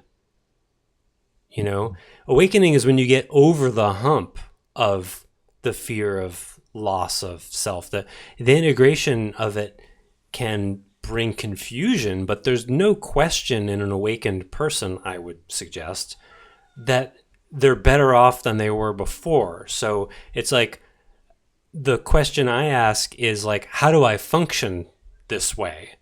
Not, I'm losing my mind. What the hell is happening to me? That was before awakening. So that was when you're going through the oscillations of back and forth? Or Yeah, where would you say that was in the process? It was, I'd say about 3 months before, and then for me, maybe there was, because the 18 months that after the awakening I had was pretty crazy. But I still wouldn't say it's like there wasn't an I there that I know. I just want to assert, and maybe it's different for different people, but it's like the three main fears are the loss of functionality, losing your mind, and the like not being able to be a responsible member of society anymore, which is really just two. It's like, to me, the awakening, that's pre-awakening. I mean, those are just downstream of the second soul fear in identity, the terror of not being. I won't be able to function.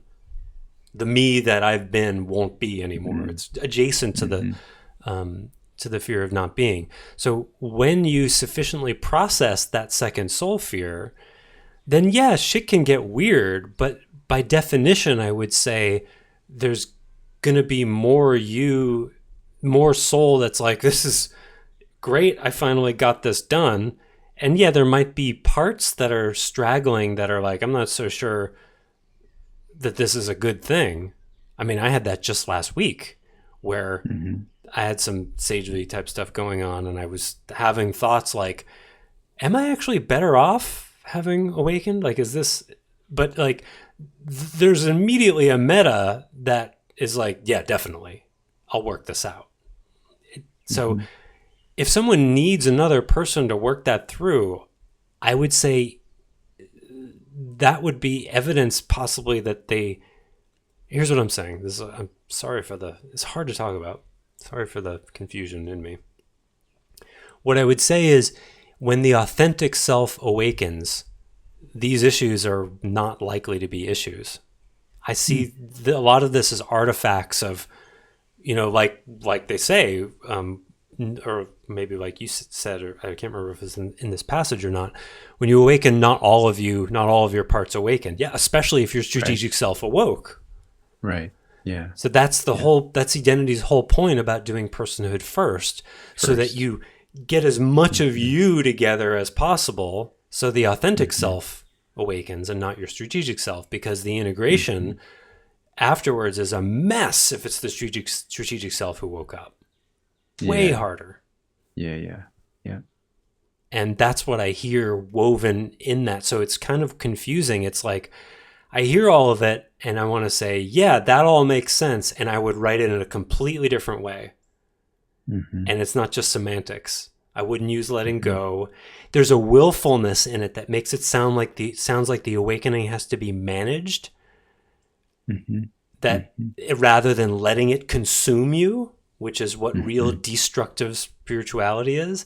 And so to me, there's subtle languagings in that belie that the protector is the one calling the shots of the awakening. That's what I heard in that. And you said destructive spirituality. Do you mean deconstructive spirituality? Or do you mean destructive? I'm using destructive for emphasis. Yeah. Okay. Adyashanti himself said real spirituality is a destructive process. You deconstructive, destructive, I mean, they're almost synonymous, but in sagehood, it's destructive. You steer yourself into death. You feel like you're going to die. Like, that's not an exaggeration. And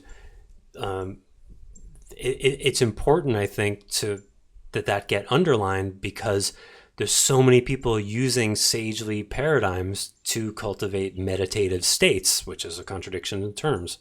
There's no such thing as a meditative state.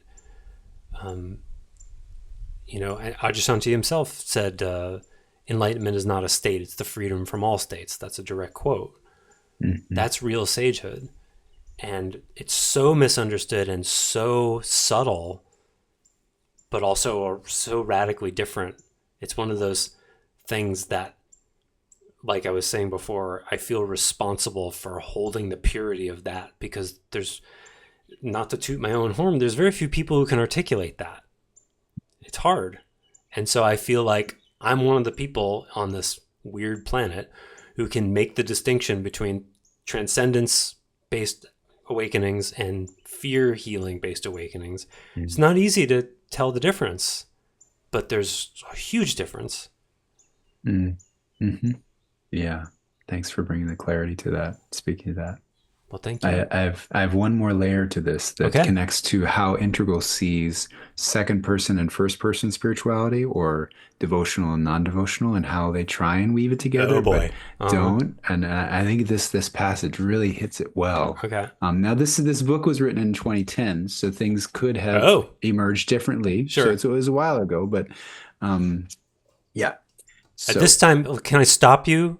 Yeah, totally. Yeah, I want to stop you this time and use a laser scalpel, just for fun. Cool. So, let's see. So he says, go slowly. I do not think of first and second person approaches to spirituality as being in conflict with one another, but as being mutually supportive. To put this differently, even though I tend to bias towards the view that first person, non-dual understanding represents something. Stop. Non-dual understanding? What the fuck is that? Right. You can't say that. Non-dual understanding. Yeah. Non-dual is where... And it's a concept rather than... Non-dual is where everything goes to die, especially understanding. Your mind can't get through the door. So, okay, read that sentence again. So he says, even though I tend to bias towards the view that first-person non-dual understanding or the awakening represents something of the pinnacle of human knowing. What? It has nothing to do with knowing. It's the total end of knowing. It's where you realize that you know nothing. Yeah, well, let's see where he goes. He says, I also believe that and so it's a belief, I also believe that from a practical, embodied point of view, the deepest devotional approaches to spirituality are essentially co-equal in value to non-dual understanding. Simply put, although individuals may sometimes value one over the other, in actuality, we need both. Okay, so wait. So there's a good example. So this is such a great example of the subtle paradigmatic assumptions behind the conceptualization. I would not say that sagehood, in our language, that sagehood and sainthood, that's what he's talking about in our language, have equal value. I have to go too egoic a place to say that. Mm-hmm. It's like to me saying, well, the orange tree and the apple tree have equal value. What the fuck do I know? They're trees. Right. They exist. Right. They're reality. There's not enough me here to assert that kind of value judgment about spirit. So I would assert someone who says that they have equal value is not awakened sufficiently in either, because they still think they're qualified to make a statement like that. Yeah, it's assessing in a map of a situation rather than their experience of of how reality lives as them or with them in these different dimensions. It's like if someone were to say to you, like, what is the value of becoming enlightened? I'd be like, what? That hurts to consider. Ow. Like, ugh. That's like a weird... It's like the same feeling as when I heard that recently that Texas passed a law. You can't own more than 6 dildos in the state of Texas. It's like, ugh, what? Really? That's the same feeling. And that's a true thing. 2017, they passed a law.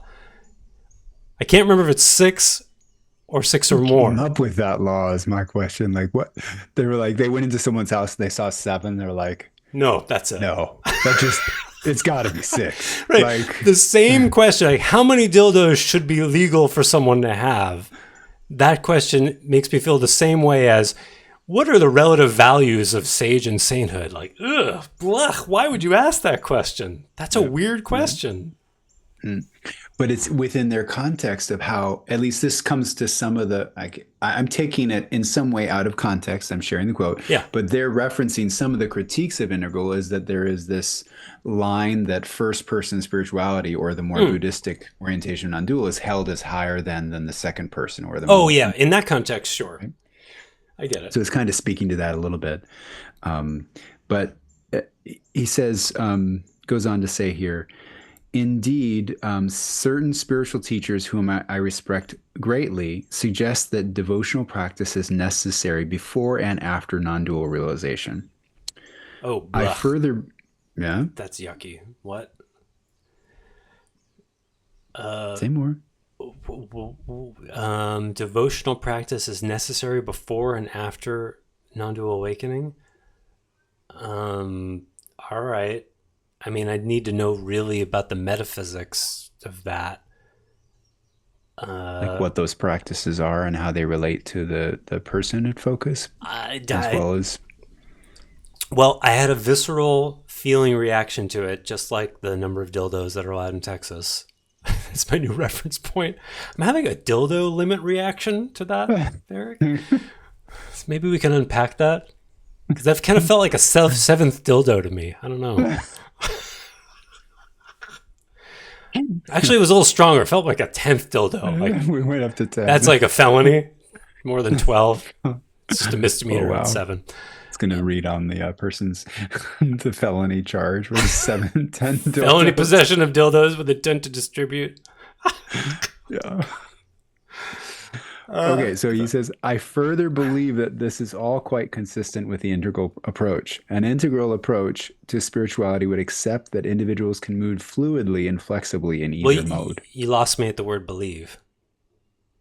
Sure. I think he's offering a belief system here. I don't know Yeah. how much his experience of integrating that is or not. And, I'm yeah, not and sure. related to the sainthood thing, it's like, I mean, I would have 20 questions, but what is devotional practice? Why is it necessary before and after sagehood? What is your picture of how that's helping the prep and the integration? Do you see the potential downsides? Because like devotional practice could easily delay sagehood awakening. And I would, and we would also say this is not just me, but identity. The reason sagehood is generally before sainthood is because sagehood is what empties you out so that you actually can have a direct experience Right. of Yeah. sainthood. Frees you up.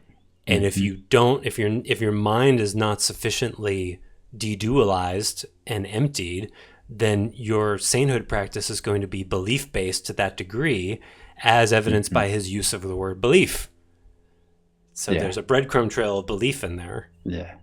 I'm thinking like, so you live in a house that's a hoarder house, and you're trying to have a relationship with divine being that's outside of the house. Mm-hmm. You know it's out there somewhere simply because someone told you, but you don't have the experience yet, and you actually have to clear out all the clutter in the hoarder house to get to the door, to open the door, to have enough room in the house for divine being in this case to actually come into the house and have an interaction with you. Yeah, yeah, I love that. That's beautiful.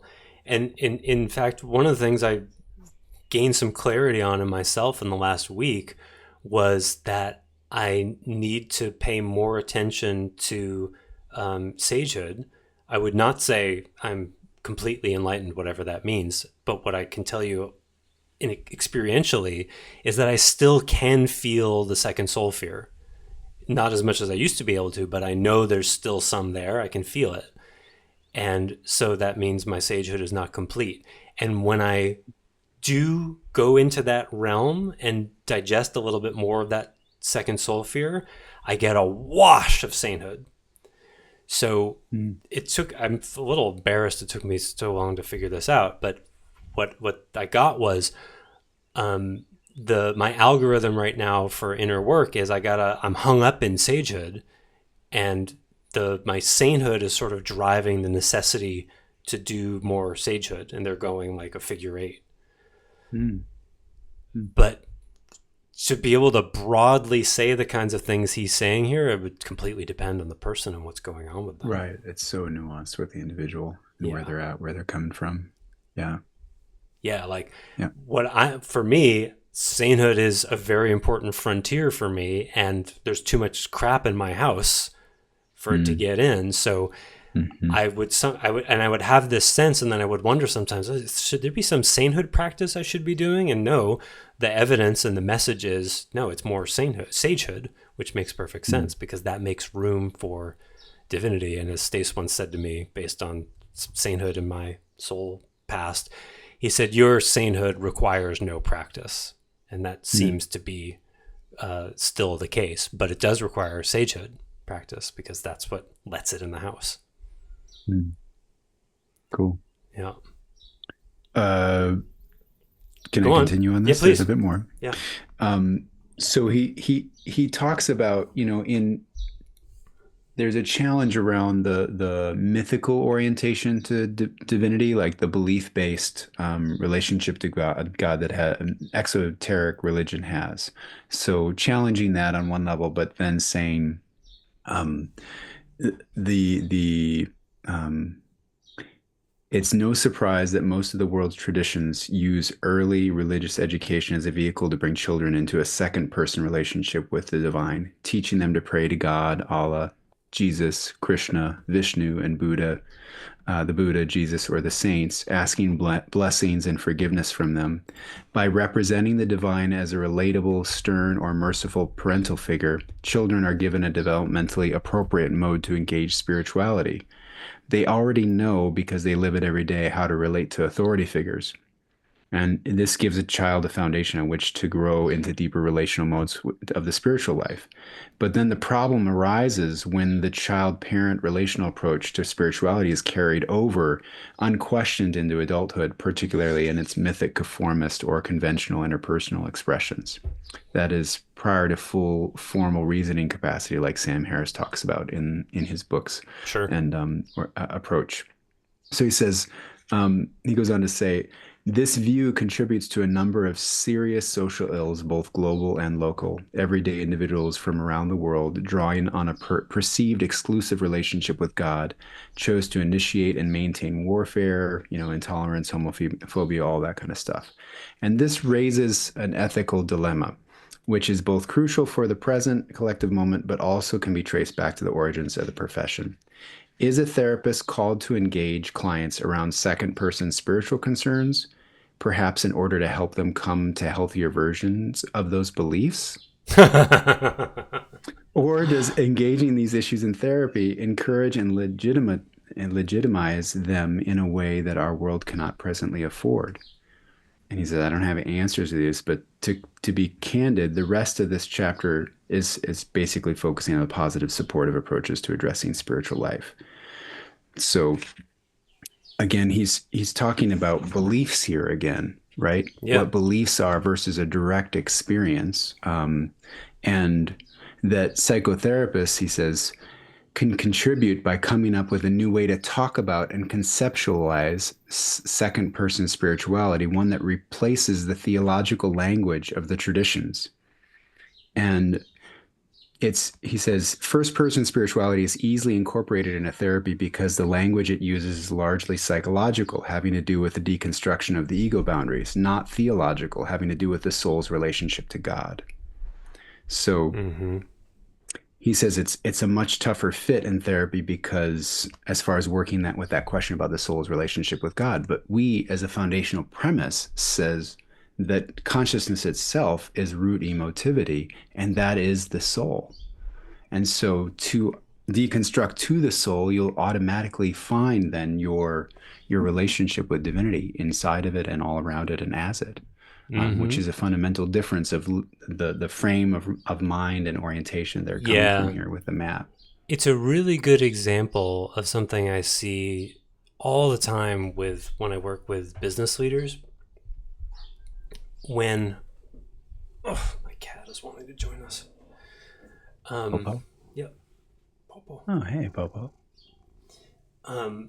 When it's a really interesting sort of in the domain of critical thinking, really, but paradigmatic processing as well, somewhat. One of the things that a protector does, the strategic self, as I like that term because it sort of broadens it, but a protector-based self is always looking for workarounds. That's what a truth and service kind of is. It's what a med is. It's a workaround. The strategic self is not interested in reality. They want it on their terms, and they want to just kind of tweak reality a little bit and not have to deal with, I'm not going to tell her about the affair because it's over.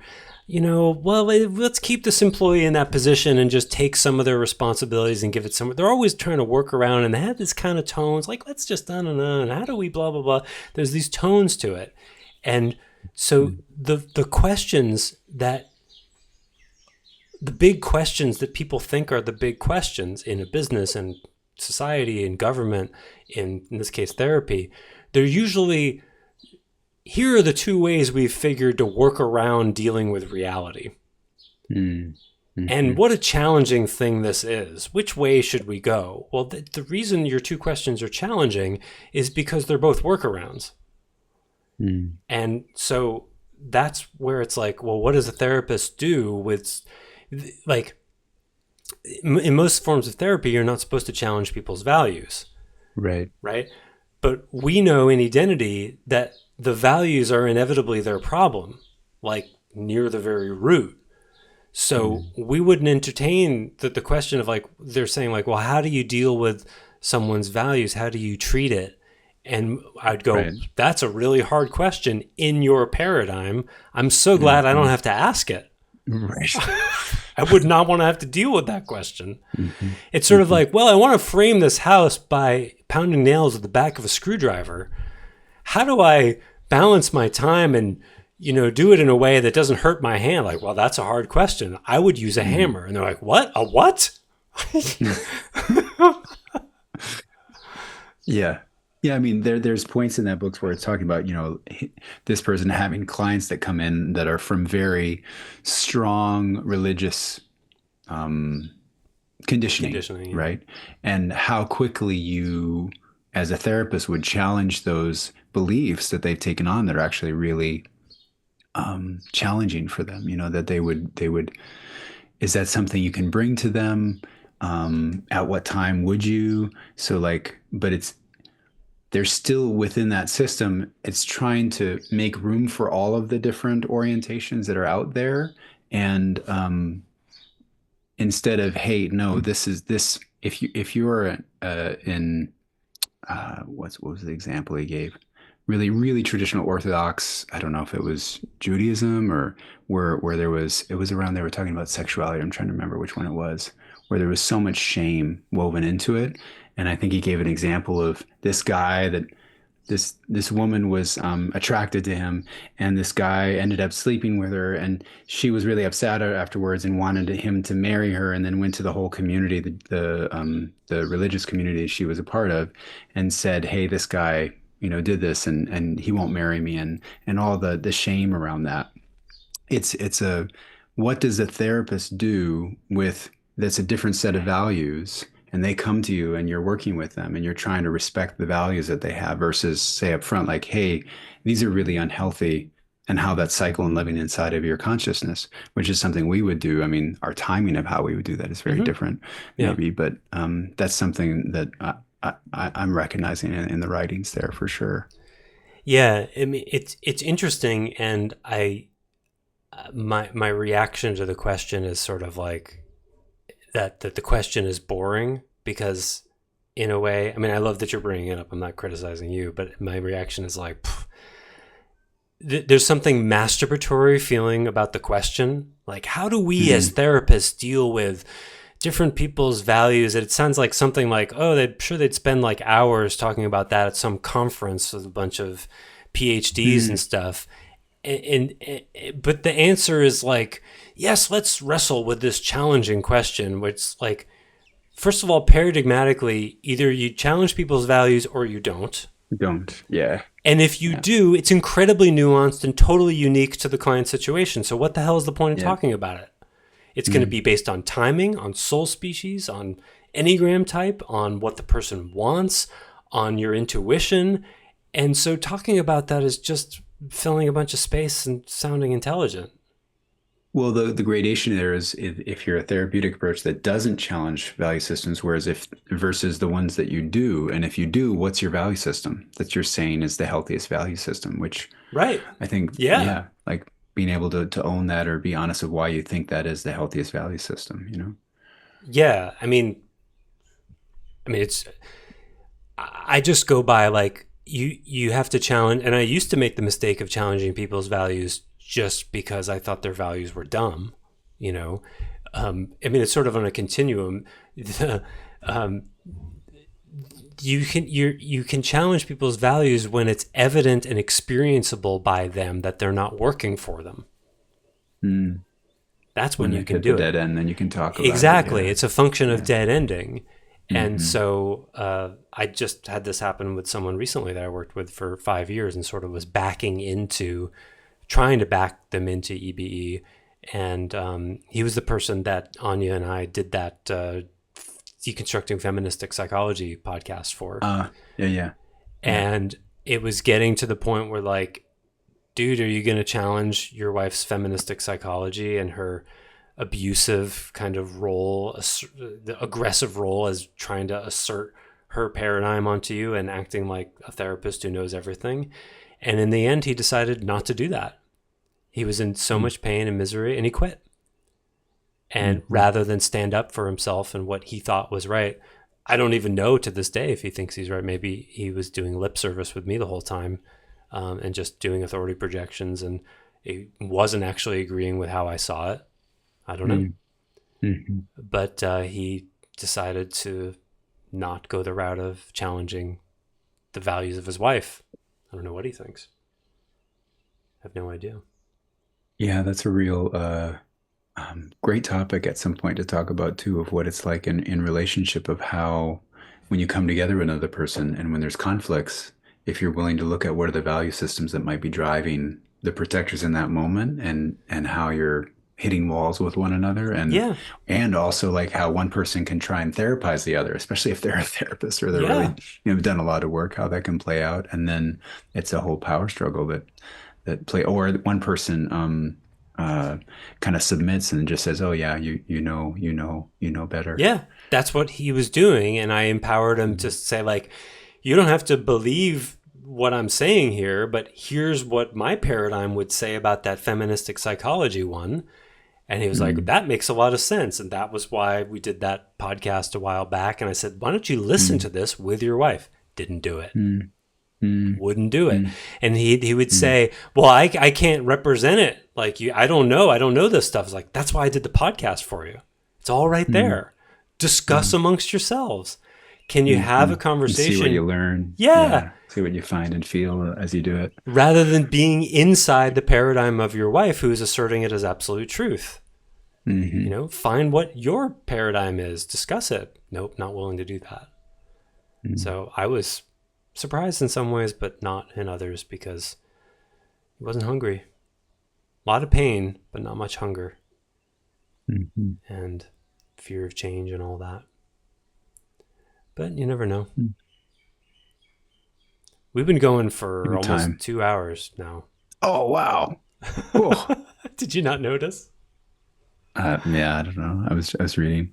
Yeah, I think the quotes were a little long, but sorry. No, they were great. There was themes there that I really wanted to, just how they hold specifically someone actually said that they hold the non-dual as more real or more upstream of the devotional. Well, he talked about it's in there. such a great example of, like, here's the clearest way I can respond to all of that. It's not just asking bad questions. I get frustrated by it because I can feel the acrobatics they're doing in trying to not come from a value system. So you can't, identity would say... Well, their value system is, we want to incorporate all the other ones out there. It's an incorporative, non-value system. That makes me want to fucking scream. Oh my God, I get so angry. And that is absolute, total fucking horseshit. A value system that includes all value systems. Okay, so like it includes X plus not X. It includes actual spirituality that is really feeling the presence of divine, and a belief-based thing that does it all in the mind. Which is better? Well, they're all the same. You can't do that. A human being can't fucking do that. That's like, I studied anthropology in college, and that's what they try to do. This sociology, anthropology, well, everyone has different things, but you know what? That's not what's going on inside them. They have judgments. You can feel it. Right. Multiculturalism versus... You can't do it. Center of gravity. There's too much self-interest. So that's... And it gets betrayed by their words or by their looks or whatever. It's like, you can't... You can't, like Walt Whitman says, contain multitudes such that you look at all value systems equally. You can't, because you live according to one. And you're automatically going to think that's better than your clients, because if you thought your client's value system was better, you'd be living according to their fucking values. It's just stupid. It's just not critical thinking. So they're starting with the assumption that a human being can do non-value total inclusion or whatever. It's just like thinking you can not judge. Good luck with that. Nobody can do that. So they're starting with a flawed assumption, and they're like, how do we make room for all kinds of different people and blah, blah. It's based on the flawed premise that you can not hierarchicalize values. You can't do that. So that's why there's a smug, arrogant distortion in the premise. That's like, well, group of other psychologists at the conference, of course, we all know we don't judge values and everyone's different and we're just all squared away with that.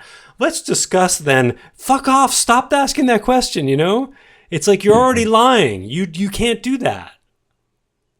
That's my reaction. It makes me so mad. I don't know why it's making me so mad, but I've been kind of on a tear recently about lack of critical thinking. It's when people have these smug premises of like, blech.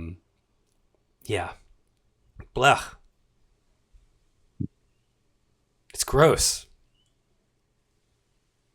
To me, it often comes heady, but I'm interested in it. So that's part of why am I interested in it? Part of my 9 tries to integrate all the different perspectives, so that matches. I mean, but there's also like I've always felt the limits of integral, and it can be very heady. But there is something that I really respect about their attempts.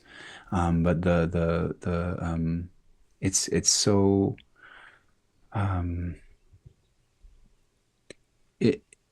It misses in a way that I can never really feel it from the inside. But maybe that's why I'm getting so disgusted. Maybe I'm feeling it for you because I don't know why I'm having such a strong reaction. No, so don't get me wrong, everyone, listeners. I'm not saying that there isn't value to doing that kind of work. I've got people I'm working with right now that I'm doing that with. People who have not signed up for EBE, have not signed up for having their value systems tweaked, and I'm trying to find ways to do exactly that. And you know what? I fucking hate it. I don't like doing it. It's really, really hard. I call it backing someone into EBE because I end up dead ending all the possible ways. It's like I've had business clients. They're not doing the work I give them, which is telling me about the emotional resistance they have, but they didn't sign up for any kind of therapy. They want business coaching, but they're not doing the business assignments. So now I got to deal with emotional and or spiritual reasons behind that, which they didn't sign up for. Right? So now I'm backing them into looking at other stuff, authority projections and other procrastination, anxiety, whatever. And that's really hard compared to someone who says, I'm anxious and procrastinate fatally. Help me with this. That's totally different. So I can do it.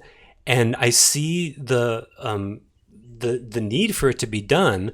I'm just saying, talking about how to do it is absurd because it's too unique to the situation. I mean, you could do case studies or whatever and talk about that, but one, you have to start with the recognition of you're in a workaround. It's the same thing like when I do business coaching with someone who's not the owner or not the CEO. I've done this a lot. I'm learning the hard way. Work with a VP and try to change the business, and they report to a CEO is a different value system. What's the point? Yeah. Yeah. It's like I can do that. I would sometimes rather put a cheese grater to my face because it's hard and sucks, and it's not ideal. It's a workaround. So why would we talk about how to perfect a workaround? You see what I mean? Right. Instead of being this workaround sucks. How do we avoid them? So then does that go back to then in your case, just having clear boundaries about the kind of people you want to work with versus not? Oh yeah. I mean, if I had people, I'm fairly full. I got room for maybe 2 or 3 more clients, and that's usually where I am. But if I had a line like people like Tony Robbins had, if I had a waiting list, I wouldn't do workarounds with anybody. No way. It's so hard. You know what it's like. It's such hard work. Yeah. EBE is already hard to do. If there's a big part of the person you're working with who doesn't want to do it, it's so much harder. It's terrible.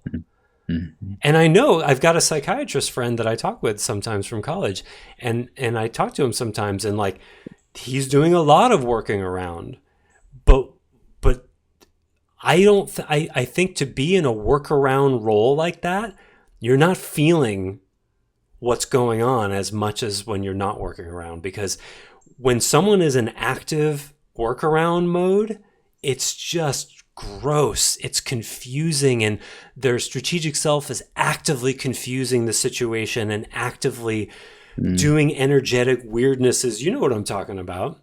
I start to get tired in those moments. Yes, because I'm yawning. Okay, so they're doing something. They're fucking with you right now. Yes, and they're innocent of it. It's they're unconscious, but it's real. They're actively, unconsciously fucking with you.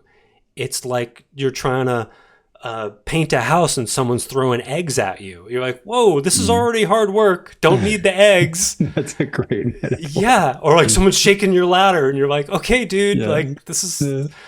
And so I think there are a lot of therapists and psychiatrists out there who are just not that engaged and not that aware. So they kind of tune out and dissociate a little bit. They're not really engaged with the client, so that the client's defenses that are actively fucking with the authority figure, they're just not aware. And so they can show up as more patient, but they're not really all the way there with the client, which creates a different kind of problem. But yeah, the more sensitive I get, the more difficult it is. And I work with it because that kind of energetic manipulation is stuff my mother did. So when I feel a client messing with me like that, again, innocently and unconsciously, I use it to work my mother stuff because it brings up this ick of like, ugh, they're messing with me. And then, I can use it as a trigger, but it doesn't mean I enjoy it. And it doesn't mean I would choose it. Like I can have 2 or 3 clients at any given time, maybe, that do that. Any more than that, it just becomes too much. Well, thanks for that. I love that. You just unpacking all that from I'm feeling kind of self-conscious that I'm talking too animatedly. I really don't. I'm not feeling like I exist very much today. So sometimes like the talking happens a lot, and I fill a lot of space, even though I don't feel like there's anybody here. But I'm unself-conscious. I enjoyed hearing what you had. I enjoyed hearing what you had to say about it all. Well, cool. And another thing I want to say about this, just as a general footnote about me, I know I can come across as extremely opinionated and highly convicted, and it's just like passionate. This is passionate. Thank you. And sometimes, and even arrogant and righteous.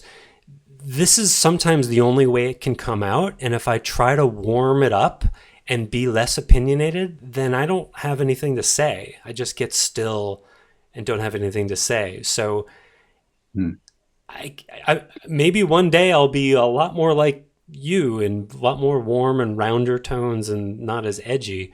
But in the meantime, this is just how it is. And I get self-conscious about that because there's a me watching that's like, maybe it should be more like Adja. He's all sweet and round and nice and one of my heroes.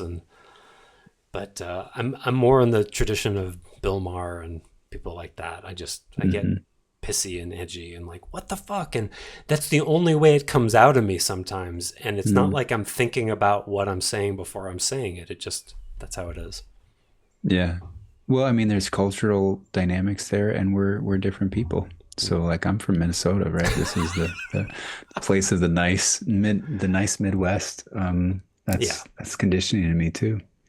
Yeah. So I don't hold it as one is better than other between you and I. I see it as you're being Joseph, and Joseph never has existed before in how you are right now. Well, thanks, because I really same thing with me. Yeah, thanks. I really wish sometimes that it came out because I'm aware of like not everybody can. Like, I'm not necessarily doing myself any favors when I talk like this, because some people are like, that Joseph guy thinks he's got something to say about everything. Isn't that arrogant or whatever? I know that's people's reactions. But this is the way the Joseph machine works, at least how it is today. And so when someone asks, especially when I get, like I said, I was angry today. And I've got a bone to pick with the world today about stuff, so... Well, and for me, my internal wondering is like, why am I drawn to read this? Is it something about my 9ness that I'm still working through that has a draw to it and is finding it intriguing and applying it to how I do and don't work with people I like looking at other things that are out there and feeling what's good about this, what doesn't resonate, and why, as a way to challenge myself. So, but there's a little bit of a like, is is there some things that I'm not seeing about this that Joseph is seeing that it's helping me reflect on it. Cool. But there's a little bit of a I think there's a little shame in there in me that comes around this of maybe I'm not seeing something about how I respect integral theory in a way that I don't have critical thinking in some ways that see some of the things that you do about it. It's really subtle in integral. I mean, like, it's not subtle to me because I have visceral reactions to it and I'm really good at paradigmatic processing, but I don't know how to say this. I mean, no paradigmatic distinctions are subtle for me anymore. They just jump out like crazy. But objectively speaking, it is really subtle. Like, if I were to teach a course on paradigmatic processing, that would be at the end. I wouldn't expect most people to be able to. The thing with the integral, I mean, it was one of those things for 25 years where I felt like it was like a carrot on a stick of something. Like I was like, oh, there's something interesting about that. But then I never went fully into the community because I never could feel it enough to actually go there. But like something up here in me was always like, oh, that seems interesting. And then so I'd explore it and then I'd be like, okay, it was kind of interesting, fascinating, but I couldn't feel any of it. Yeah. Like I couldn't connect it in a way that felt real for me. So that's how I found myself over and over again. I mean, there's been a few books that Ken wrote that were more about his personal life experience that I could connect in a little bit more. But yeah, that's just something I've Well, it always makes sense. It's just with around it's more mind-based than soul-based. You know, it's like, and there's a whole slew of teachers like that. Jack Kornfield, the late Andrew Cohen, Eli Jackson Bear. There's a lot of these spiritual people who, for whatever reason, it's like they did it inside their mental body. And you can just tell. I would like Adi Da, I would not put on that list. He had a bunch of really weird emotional stuff going on there. Same with John de Ruyter. But it's like those people lost, they how do I say this? It's like, you know, in sagehood we use that metaphor of drilling holes in a dam. And then the dam, you know, or sections of it collapse. It's like there's this group of teachers. It's like they drilled a lot of holes, but no sections of the dams collapsed. And the dam is like looking at all this water coming through, going, look at all this non-dual stuff. And I'm like, dude, you got to drill more holes. Like there's been no collapse, not even a partial one. It's still held together. Because when you drill enough holes and it's like there's a loss of control and a loss of a sense of self. It doesn't have to be complete. Like I said, it's not complete for me, but one should be talking about it in a way that has a surrender dynamic, that has an honoring of the deconstructive, I'm out of control of this kind of dynamic. And the way Ken Wilber talks about it, it's like the dam's still up and there's lots of holes and he's looking very carefully at the holes and look at this. Isn't this interesting? And it's like, dude, keep drilling. Stop talking about it and stop writing and keep drilling. It's too much done on his terms. That's the vibe. That's again going back to how our protector operates in relationship to reality, and then you can create a whole system of spirituality or psychotherapy or something that's based on that. Yeah, and like I get it. It's prior to 20. I mean, I had a very mental understanding of not just Zen, but I did all of EB 1.0 inside my mental body. So I feel, well, I don't know all of it, but largely. And then, so I feel qualified to point that out because I know what it looks like, because I lived that way. And I know what an understanding mind-based,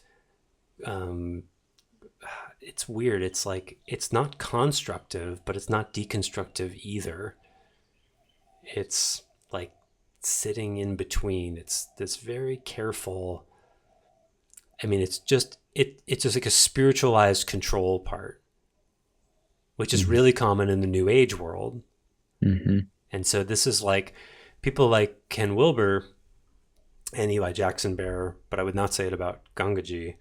or Eckhart Tolle is a good example, or Rupert Spira. It's like it's too held together. You can feel the control in it, and it keeps the soul back. The self-image, the self-image is holding it in place, Yeah. Now, Gangaji, you can tell, like, she's gone in some ways. She's got a self-image that's juicing off of it, but she's also gone. I can feel the emptiness in her third. Jackson Bear's just a weirdo who's, Or like Ram Dass is another example of that. Ram Dass was not awake, as far as I can tell, and see the previous episode about the sugary sweet, whatever I called it. Right. The Ram Dass Christmas party debrief. Yeah, and he created this very lovely thing that was a celebration of Eastern teachings and all of that. But it's sort of like, you know what is a good word? It's not it's a fascination. It's a mind-based fascination rather than a soul-level surrender. And I get it. Like I did spirituality from a fascination place for a really long time. That's why I had to really steer myself into deeply destructive Zen with the aid of ayahuasca, no less. Who would bring me, ayahuasca was instrumental in the awakening process I was in, pushed me into fear places, got me really well acquainted with the fear of death, would put me into places I couldn't get to myself to be able to process that fear. Some of the worst experiences of my life were doing that. Some of the best too. Anyway, dude, we've been talking for so long. Yeah. I'm not aware of time at all. So. I guess I'm not either. As the producer, I hold some kind of time thing, and there's no way we're doing Guess the Guru today. But yeah, too much time. Okay. Next time. Yeah, next time. It's already at the point where I'm going to have to use a lower quality resolution for this video because of how big the file is going to be. Okay. Yeah, it makes a difference on timing for that too. Yeah. So on deck, thanks. people, on deck we have yin and yang in service. I have a great list of psychologization of society stuff.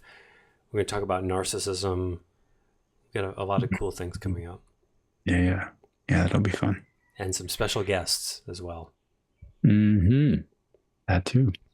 All right. Cool. Well, looking forward to it. Yeah. Thanks, Eric, for joining me on this wild adventure today. Thank you, listeners. If you listened all the way to the end, wow, good for you. And yeah, I'm out of words at this point. We wish you well in your journey. Yeehaw. Bye for now. See you next everybody. time. Bye. Thanks for listening to the Heart of Soul podcast.